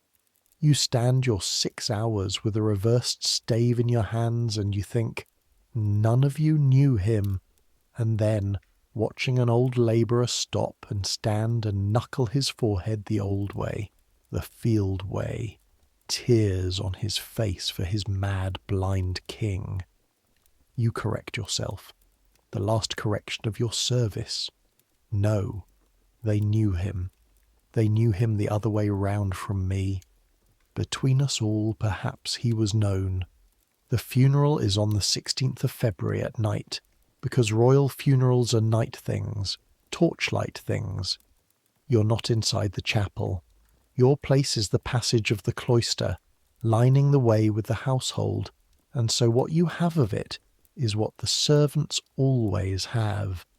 The near parts, the edges, the underneath, the torches streaming in the black wind, the minute guns from the long walk shaking the air in slow strokes you feel in your breastbone, the muffled drums, the procession passing you at half a step a second, black plumes, black velvet, the crown on its cushion riding by at the height of your eyes, and then the coffin, immense, silver-furnitured, borne by the yeomen sweating in the cold, and you take off your hat, and the wind takes the torch flames all one way, and inside the chapel Handel's music rises, his music, the friend of his boyhood, the sound of his fingers on 10,000 nights, and the great doors take it all in, and the guns go on counting, and that is the last you ever see of him. Black plumes going away from you into music and candlelight, down into the vault under St. George's, where his mother is, and Amelia is, and the Queen is, all the people he talked to in the lamplight waiting for him, real at last. You walk home at 2 a.m. through a town of doused windows, and Anna's waited up, and she looks at your face and puts bread and hot milk in front of you and asks nothing, as she's asked nothing for 8 years, and you eat, and then you say, the first thing you have ever said, the only thing you will ever say, and you may say it now, for the service is dissolved, and the silence you sold was his, and he is past all harm. You say, he was gentle to serve, whatever they ever print. He was gentle to serve, and we were gentle with him.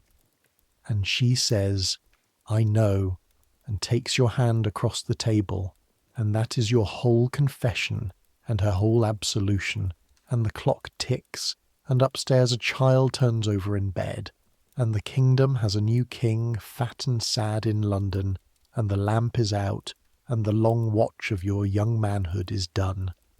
Now the ebb, because a story for sleep should not end on minute guns, and a life does not end when its great employment does. It goes on quieter, and the quiet is where everything settles into its final shape, the way stirred water clears. So stay with me a while longer in the clearing. The household of the late king is wound up through that spring with the unhurried thoroughness of a great estate. There are pensions, real ones, generous ones. Whatever else is said of the crown in those years, it does not forget the men of the north rooms. The silence is paid off honourably to the last instalment. You are offered a place in the new king's household, and you surprise everyone, including for a moment yourself, by declining it. You have kept nights for 14 years. You're 33 and you feel the stone of the passage in your knees already. And besides, you cannot say this to the gentleman making the offer, so you say it only to Anne, in bed, in the dark. Besides, you have served. The word carries everything. There are men who soldier all their lives and men who fight one war and then farm. You're the second kind.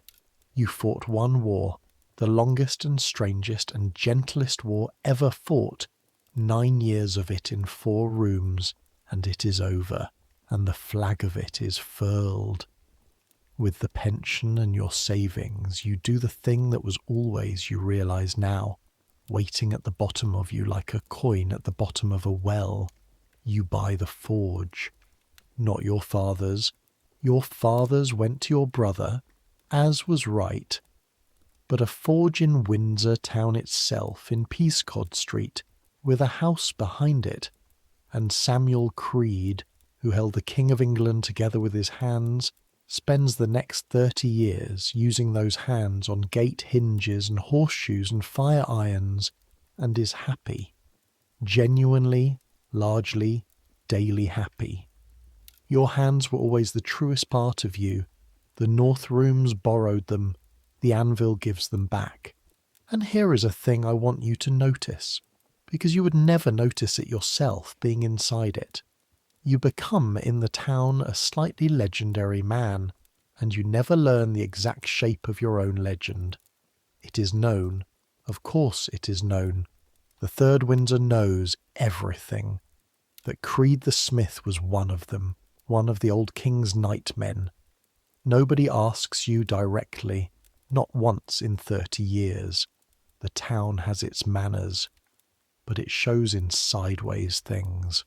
Old soldiers drink with you in a particular way. Mothers point you out to children with 2 sentences you never quite hear. When the coach brings London papers with the memoirs in them, because the memoirs come in the 20s and 30s, the diaries of the court ladies and the equerries, the histories, everyone who stood in an outer room for 10 minutes selling their 10 minutes. Men in the tap room watch your face while someone reads aloud, and you keep the face, the old face, steady, kind, shut, and they nod to themselves as if you had spoken. You read the memoirs too, privately. It is a strange experience, like hearing a house you lived in described by people who saw it from the road. Much of it is true. Some of it is finery. The chair is in them. The chair gets out as everything gets out at last. And the phrase is in them too. The phrase the whole world will remember when it has forgotten everything else about those rooms. That the king, in his affliction, called his restraining chair his coronation chair. The writers present it variously, some as horror, some as pathos, one cleverly as wit. You read them all in your parlour in your spectacles, and you think, none of you heard him say it. You think of the lamplight and the low fire, and Fitch checking the straps with 2 fingers and laying the linen over the old man's knees like a blanket, and the voice, quiet and courteous, trying its joke on the dark. So, crowned again, and you fold the paper, and you go out to the forge, and you work iron until supper, because some readings there is only one answer to, and it is the ringing of a hammer. One evening in 1838. You're past 50 now. There is a young queen on the throne, a girl Victoria, and the coronation bonfires are being built on the very hill. Your eldest grandson, who is 9 and stubborn, and made, everyone says, exactly on your pattern, sits in the forge doorway watching you work and says, out of a long silence, the way children fire their real questions, "Grandfather, is it true you were guard to the mad old king?" The hammer comes down, finishes its stroke, rests. The fire breathes, and you hear across 30 years a cold passage, a flat voice. You will be dismissed on the spot if you speak of anything, and you think, dismissed by whom? They're all under the chapel floor, every soul of that household, doctors and dukes and Mrs. Yardley and the king himself, all of them gone down into the vault and the churchyards, and the silence you sold has no owner left alive but you. So you set down the hammer, and you sit on the bench by the door, and you tell him, not everything, not the chair. He is 9. The chair can wait for the man he'll be. But you tell him about the harpsichord in the dark, and the strawberries known by touch, and the birds named from their songs on the terrace, and Mr. Frost and the water in the cellars, and the good boy, the smith's son, hammer hands gentle though, and the boy listens the way children listen to the one story a grown man tells with his whole body, and at the end he says, "Was he frightening?" "No," you say. And then, because he is made on your pattern, and the pattern is honest, "He was frightened. That's different. Remember, it's different. Most of what looks frightening in this world is only frightened. Your hands can learn to tell them apart. You hold up your own, black with the forge, scarred with 2 trades. These learned." He looks at your hands a long time. Then he goes back to watching the fire, satisfied, the way you were satisfied at 7 with friendly ghosts. And the story passes into him and through him, because he tells it decades on to his own children, smoothing it, shaping it until it is a family psalm. And versions of it are still being told in a Berkshire family when the streets have gas light, and then electric light, and then light beyond anyone's imagining.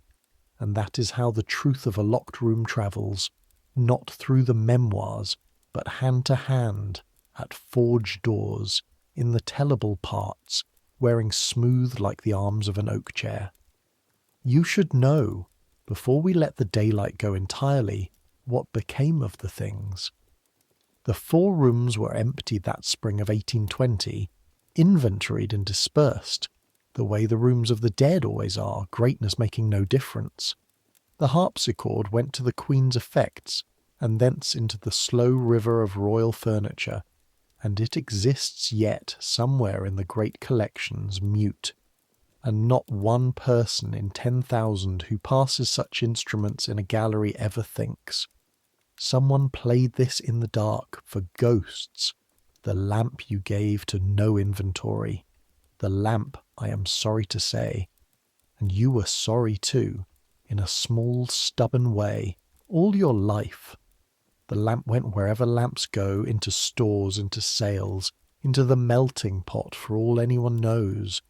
You had thought of asking for it that spring, and could not find a way to ask that would not require explaining, and some things you would rather lose than explain. And the chair. The chair was taken away by the doctor's people as their property, which by the letter it was, and it drops out of all record, and antiquaries have argued since about this relic and that relic, and I will not pretend to settle them. But you carried, all your life, one small thing that no inventory ever missed. In the confusion of the clearing, from the floor beneath the chair's corner, you picked up a buckle. A spare, a replacement never fitted, dropped there some forgotten year by some forgotten saddler, and lain in the shadow under the linen cover a decade. Plain iron, leather keeper still on it, a little rusted. A smith knows good work. It was good work. You put it in your pocket, and it stayed in your pocket, pocket after pocket, coat after coat for the rest of your days, worn smooth as a river stone by your thumb, and when your grandson buried you at last, an old man burying an old man, in the churchyard under the castle wall within sound of the chapel bells, the buckle went with you, because he had seen your thumb on it 10,000 times, and understood, without ever being told, that it was not a buckle. It was the whole of it. It was the watch, the lamplight, the strength and the sorrow, the good boy, the coronation. And there are truths that fit inside an iron buckle better than they fit inside any book, and that one lies in Berkshire ground to this hour, doing what you always did, keeping close, keeping faith, keeping the night quiet. And now, before sleep takes us both, let me drift back one more time. The way the mind drifts at this hour, not forward but back, circling. because there are nights and days I stepped over in the telling, and this is the hour for them, the small ones, the texture of it, the 10,000 ordinary hours that made the frame around the few terrible and beautiful ones. Let me give you the craft of it, because it was a craft, what we did, as surely as smithing, and nobody ever wrote its manual, and when the last of us died it went out of the world entire, and I should like it remembered once, even softly, even here at the edge of your sleep. There was the craft of the voice. You learned to build a speaking voice for him the way a mason builds a wall, low in pitch, because low pitch carried into his deafness where high was lost. Slow, the words spaced, and always, always the same opening formula, your name and his safety in one breath. It's Samuel, your majesty. You're at Windsor. All's well. Because a blind man startled is a blind man lost, and the formula was a handrail. He could take hold of it in the dark before he'd understood one word, just from the shape of it. By my third year I could quiet him from across the room with the sound of that sentence alone, the way you gentle a horse with a syllable, and I have used the same voice all my life since without knowing it, on frightened animals, on children in thunderstorms, on Anne in her last illness, and every time some part of me is back in the lamplight, offering the handrail into the dark. There was the craft of the hands. Never approach from the front, a shadow falling on his face, even a face that saw nothing. Some deep sentinel in him felt it and feared it. Always the touch announced before it landed, always the back of your fingers first, at the forearm, the least alarming touch there is. Learn that. It is true for kings and colts alike. Warm your hands at the fire before you touched him in winter. Fitch checked us, actually checked, palms out, like a sergeant checking rifles, because a cold touch in the dark is an insult to the flesh, and the flesh remembers insults long after the mind has lost the ledger. There was the craft of the food. He ate in darkness always, you understand, his own, permanent, and so every meal was a small navigation performed for him by other men's eyes. The plate arranged like a clock face and told him so. Your fowl at 6, sir, your bread at 9, and his fingers would walk the rim once lightly, mapping, and then he managed, and managed with dignity, and the dignity was the whole point of the clock face. A man who can find his own bread is a man still governing something. On the bad days we fed him spoon by spoon, and there is no way to tell you what that is, to feed the King of England soup at 2 in the morning while he discusses drainage with the dead minister, except to say that it cured me for life of every grandeur and every contempt. No man is high after that, and no man is low. There was the craft of the room itself. The fire kept always at the same strength, because he read the room by its warmth on his face, and a fire let die confused his map of the world. The furniture never moved. An inch mattered. A footstool shifted by a careless daymaid could mean a fall at midnight, and did once in my second year. Nothing broken, but the fright of it, his fright, the small blind man on the floor of his own bedchamber calling out not in anger but in bewilderment. Where is the room? Where has the room gone?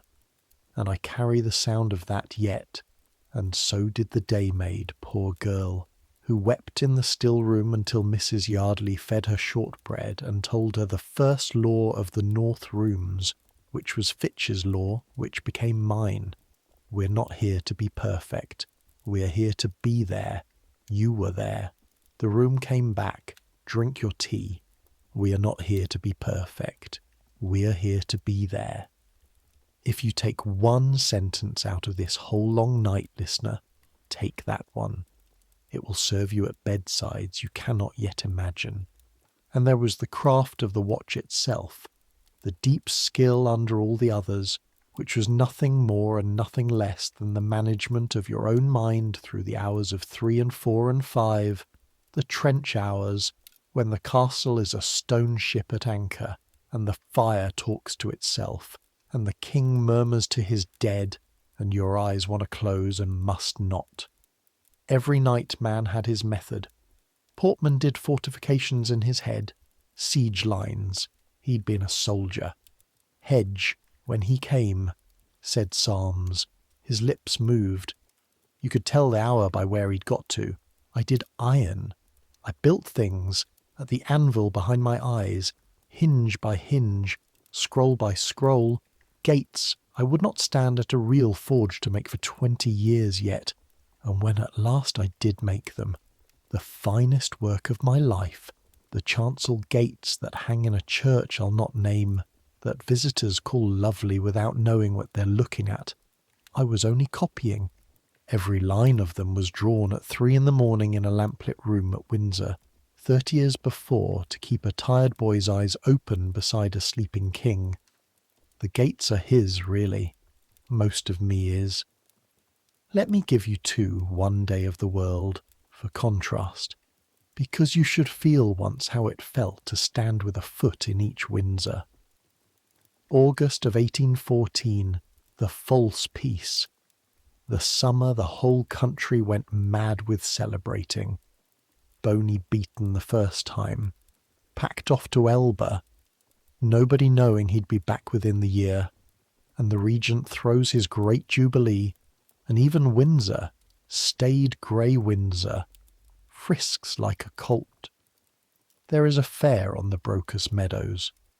There are illuminations, every window in the town with its candles, transparencies of victory and peace glowing over the shop fronts, fireworks over the river at 10. And I am off watch that night, one night in 100, and Anne is on my arm, and we go down into it like anyone, into the crowds and the fiddles and the roast pork smoke and the boys with squibs. And it is wonderful. I want you to know it was wonderful. I was young and my wife was laughing, and the sky over the Thames kept opening into chrysanthemums of fire, gold and green, and the whole meadow going get-off with one voice, and the castle above it all lit along its whole length, floodlit with bonfires, the round tower wearing a crown of flame. They had built cressets around the battlements, the very picture of a rejoicing kingdom.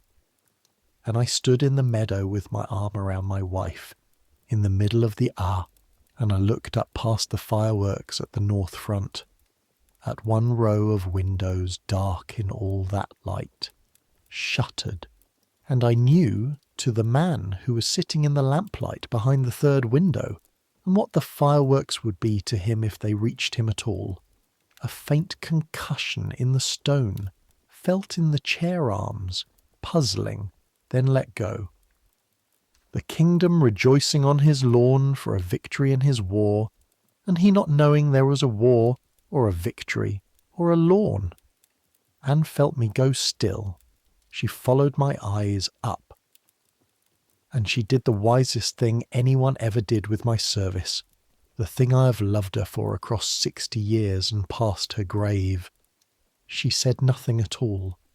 She pressed my arm, and we watched the rest of the fireworks like that, arm in arm, one of us in the meadow, and one of us half in the lamplight, and when it was over we walked home through the singing streets, and at the door she said, "You're on at 10 tomorrow," and I said yes, and she said, "Then sleep, love."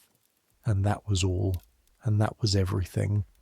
Luxury above, they say of great houses, and nightmare below. Windsor in those years was built the other way round, and no one down in the golden meadow knew it. All the shining below, and above it, high in the stone, one small dark quiet at the centre of the light, like the still pupil of a blazing eye. And Hedge. I promised you, Hedge, the Norfolk boy, and here at the drowsy end is his place. because he is the proof that none of it was wasted. I trained him the winter after Fitch died, and I trained him as I was trained. The passage speech word for word, the empty chair in the lamplight, buckle by buckle, open, shut, chest first, always chest first, 2 fingers room, and I watched him through his first storm, a small one, the king's strength nearly spent by then, but a first storm is a first storm, and afterward, when he shook, I fed him bread and cheese, and told him it was the strength going back down, and it settles. And I watched him listen, 3 weeks on, to the harpsichord question. The king asked that once in Hedge's hearing, to be helped to the instrument, and laid his hands on the keys, and did not play. And I watched Hedge's face fight for the household face and lose it and get it back. And I said nothing, because nothing is what Fitch said to me, and silence, rightly timed, is the oldest teaching there is. And on the 29th of January, 1820, when I stood in at the wall of the bedchamber, Hedge stood the passage outside, as I once stood passages, and heard it end through a door, as the young always do. And at the winding up in the spring, Hedge took the offered place in the new household that I refused and served on and rose, and 40 years later I had this from my grandson, for I was gone by then. 40 years later, an old upper servant of Windsor Castle named Hedge, white-haired, much respected, was heard instructing a nervous young man before some royal sick-room door, in a flat, calm voice, in these words, "We are not here to be perfect, we are here to be there." So it went on, so it goes on. It is going on somewhere tonight, listener, in hospital corridors and back bedrooms, wherever someone keeps a lamplit for someone who is frightened of the dark.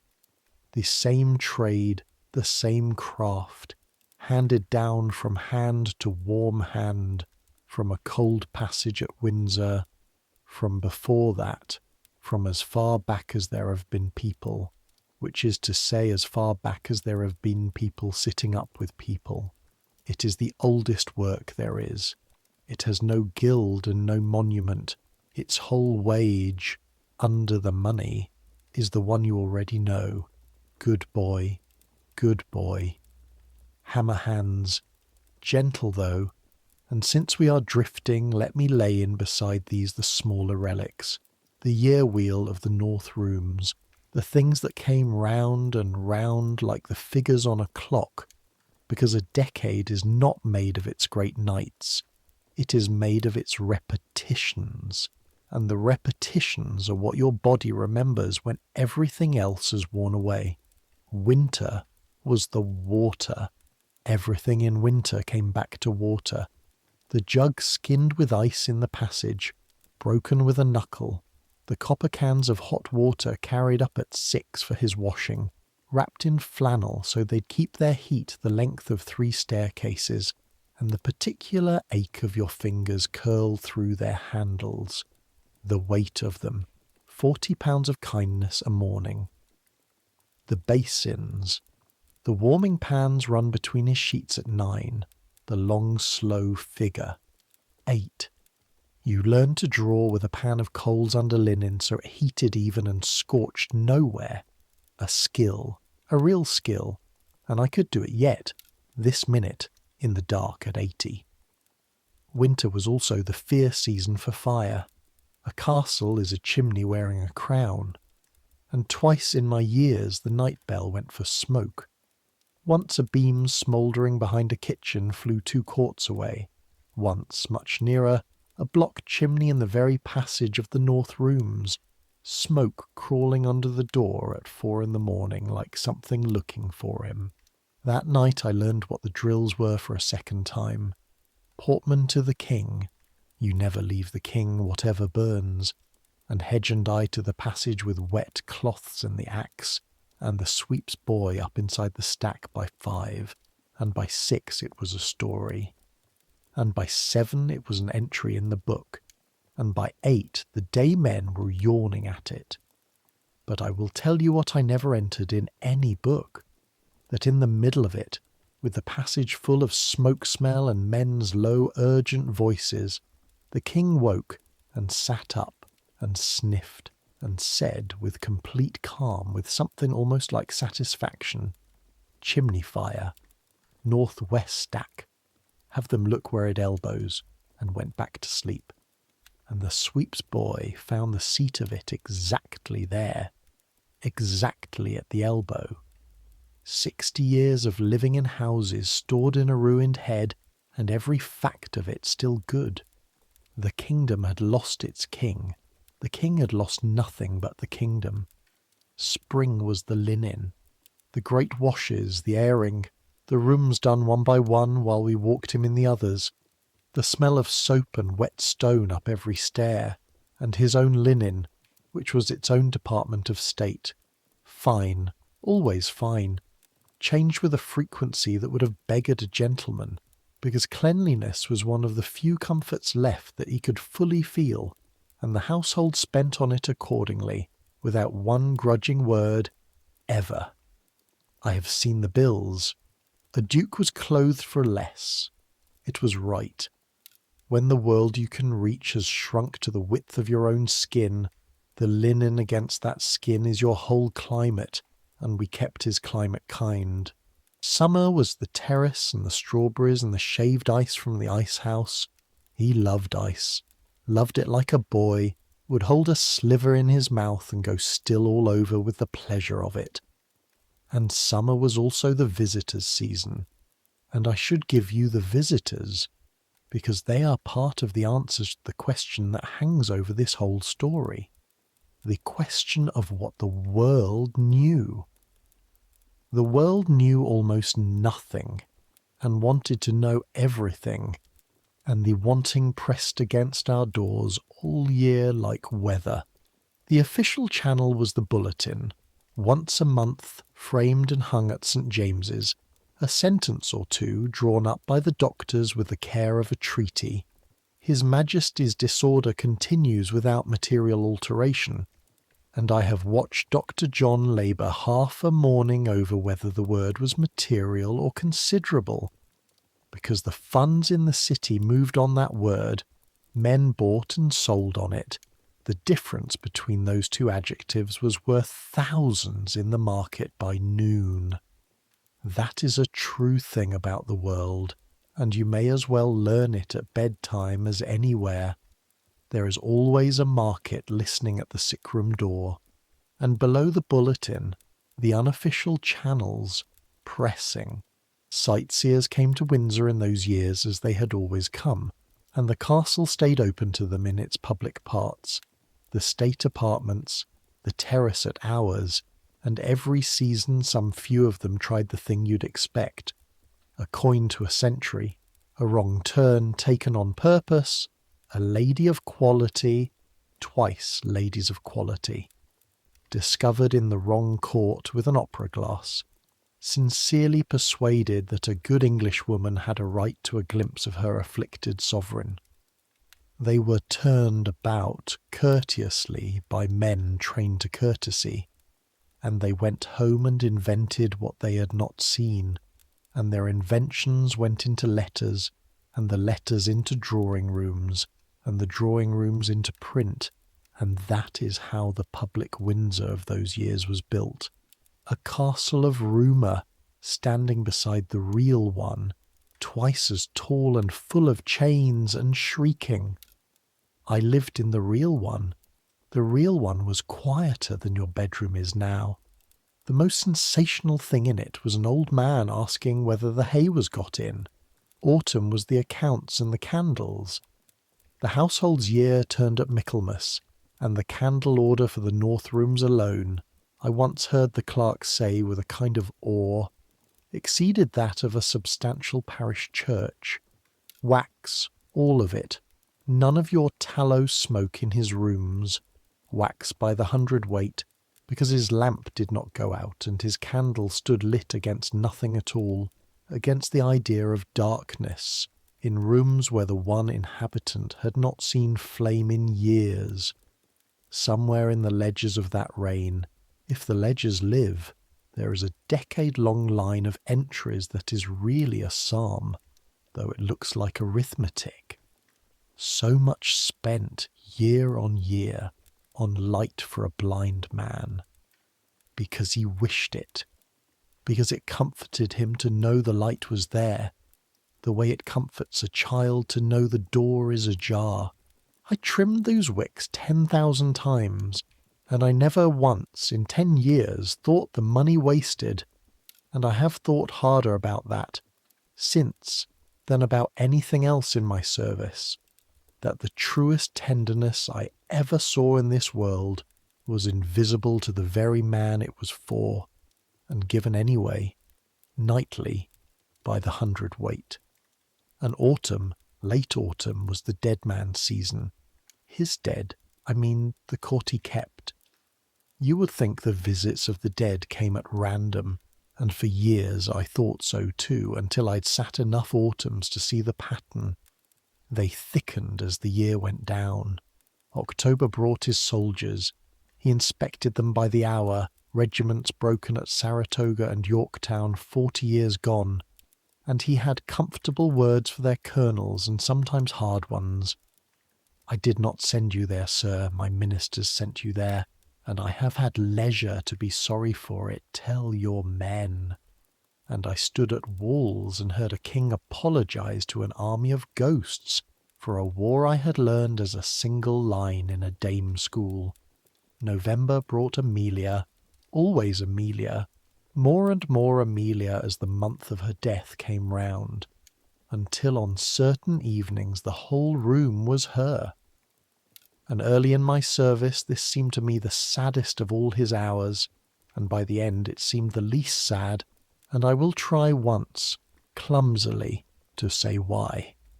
The dead he spoke with never disappointed him. They came when called, stayed while wanted, said what healed. His living family, God help them all, could be to him only what the living can be, occasional, awkward, grieving, real. But for the dead he had a door that opened from his side, and behind his ruined eyes they were not lost, not one of them, not the little son dead at 4, not the daughter, not the friends of his youth. He alone of all bereaved men had them still at call. And many a night, standing my watch, listening to him laugh softly at some remark of a man 40 years buried, I caught myself thinking a thought I would have been dismissed for speaking, and will speak now since all my dismissers are dust, that the mad blind king, strapped and shuttered and pitied by the world, was in one single respect the richest man in England. Nothing he loved had ever been taken from him. He had merely stopped being able to tell our kingdom from the other one, and of the two I am no longer certain he chose wrong. And one relic more, since your breathing tells me you can bear one more. The food of those years, mine and his, because you cannot know a service until you know what it ate. His table was the strangest in Europe, and the simplest. The kitchens below could have fed a congress of emperors, and what went up the stairs on the tray most days of his last decade was this: broth, a boiled fowl, bread, a jelly, a little fruit, a little wine well watered. Plain as a farmer's supper by the doctor's rule, and in truth by his own old taste, for he had eaten plainly all his life, the mad extravagant George being his son's, never him. And yet every dish of that farmer's supper passed through more hands, more silver, more ceremony than a Lord Mayor's banquet. The covers came up under guard. The tray was checked at 2 doors. Nothing sharp rode on it. His meat came carved to the last morsel. His fruit came stoned. His bread came broken, never cut. And I broke it, that was mine. The senior nightman broke the king's bread for the morning, and I have wondered since whether any of the fine people who use that phrase in church of a Sunday ever did the thing itself, year in, year out, at 6 in the morning by lamplight, and felt what it does to you.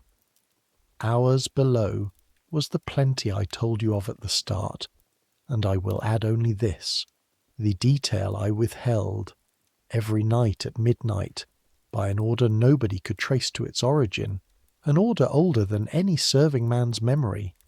There came up to the night watch a jug of hot spiced ale and a seed cake. Every night, war and peace, storm and calm, the midnight jug. We drank his health in it, that was the custom, unspoken, unbroken. 2 or 3 big men in an outer room raising ale to a sleeping man who would never know, could never know. And when he died, the jug came up that night all the same, at midnight, on the 29th of January, with his body not yet cold down the passage, because the kitchens had not been told, or had been told and could not stop, the machine of care running on a moment after its purpose, the way a wheel spins after the load is lifted. And we stood, Hedge and Portman and I, and looked at the jug, and then Portman, 28 years in that service, picked it up and filled the cups and said, "The King," and we drank it. And that was his true funeral. 16 days before the guns and the plumes, 3 tired men and spiced ale in a stone room at midnight. I have attended much grander obsequies since. I have never attended a truer one. That is the last of what the nightmen knew, the deepest shelf of it, the thing under the craft and the silence and the wages. We were not only guarding a man from the world and the world from a man. We were standing the frontier between the 2 kingdoms, the lamplit border post between the living and the dead, and our charge went back and forth across it nightly, with a freedom given to no one else alive, and came to no harm because we kept the crossing quiet. No one ever put that in a bulletin. There are no words for it that would fit in a frame at St. James's. But you have sat up with me all this night, and you are nearly asleep, and at the border of sleep such things can be said and understood, and so I have said it once to you. One more turn of the lamp wick, and then we let it down together, because there is a question you have perhaps been carrying all this while, the way I carried the buckle, thumbing it without looking at it, and it deserves an answer before you sleep. And the question is, was it cruel? The chair, the straps, the locked doors, the managed truth, the lamp-lit decade, the world that came after us decided for a long season that it was. The world after that decided the deciding was more complicated, and I, who buckled the straps with my own hands, will give you the only answer I own, which is not a verdict, but a memory. It is a night in 1812, early in my service, after a bad evening. The King quiet at last in the oak chair, strapped, dozing, the linen over his knees, and Dr. John standing by the fire looking at him with an expression I could not read. And the doctor said, to himself, I think, I happened to be the wall he said it near, "Everything in this room is a defeat." And then, after a while, and every morning he is alive and unhurt is a victory. We fight with what we have. And he checked the straps himself, 2 fingers, every one, exactly as Fitch did, exactly as I did after him. And I understood that the check-in was the whole answer, not the chair, the 2 fingers. Any age can build a chair.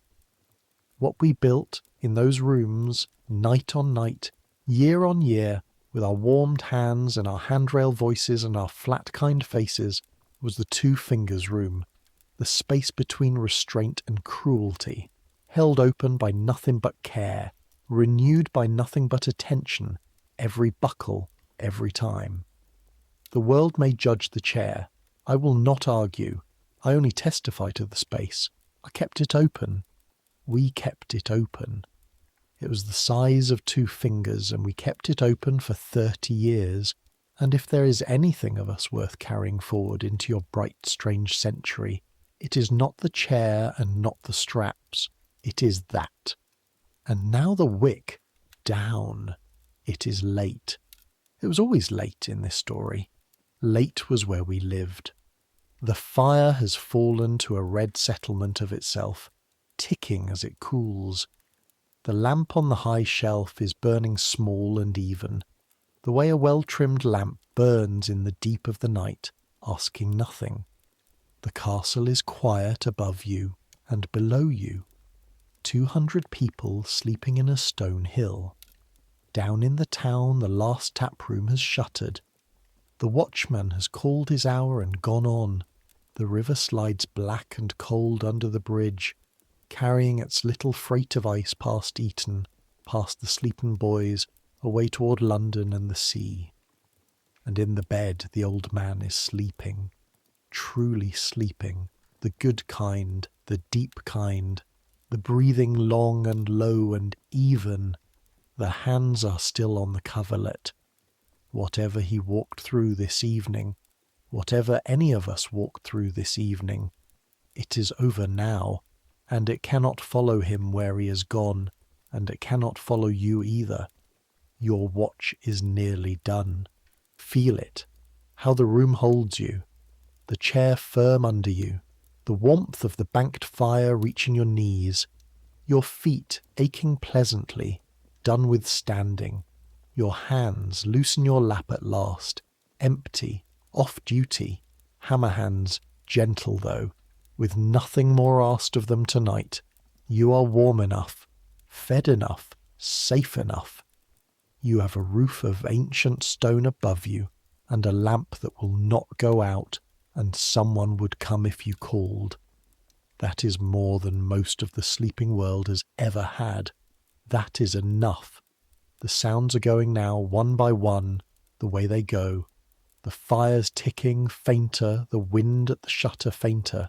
The old man's breathing long and low, a tide on flat sand going out, coming in, going out. And your own breathing has fallen in beside it without your asking, slower now and slower. The two of you keeping the same time in the dark, which is all keeping watch ever was. Let it come then.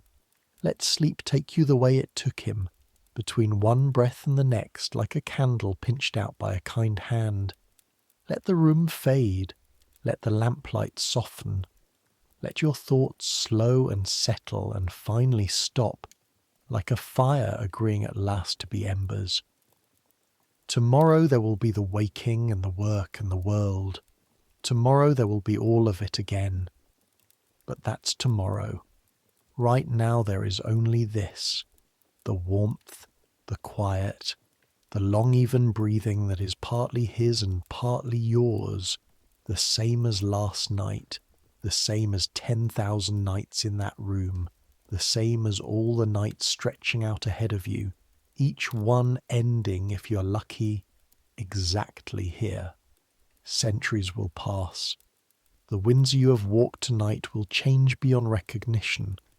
The 4 rooms will be opened, aired, renamed, forgotten. Tourists will stream past their windows with guidebooks and never know. The castle will burn in part and be rebuilt, as castles are. The kingdom will shrink and change and go on. The chair will vanish into rumour. The memoirs will yellow. The very science of the mind will be invented and reinvented, and men will finally give names. Porphyria. They will guess for a while, and then guess again.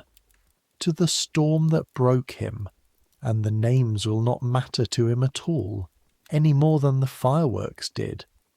But people will still sit up at night with people, still warm their hands before touching the frightened, still speak before they touch, and hold without gripping, and tell the mercy instead of the truth when the truth is only a wound.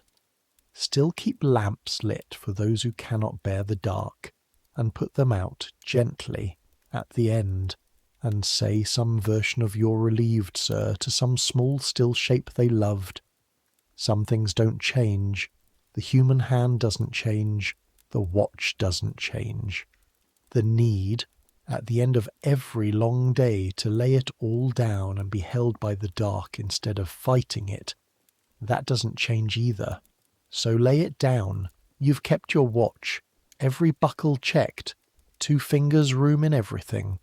The lamp is trimmed, the fire is safe, the king is sleeping, and the whole vast stone ship of the night is riding quietly at anchor, and nothing more will be asked of anyone before morning. You've earned this rest. Take it. Let the last sound you hear be the chapel bell, far off through the stone, striking an hour too late to count, and then nothing. Just the tide of breath on flat sand, just the long, slow drift into dreams. Good night.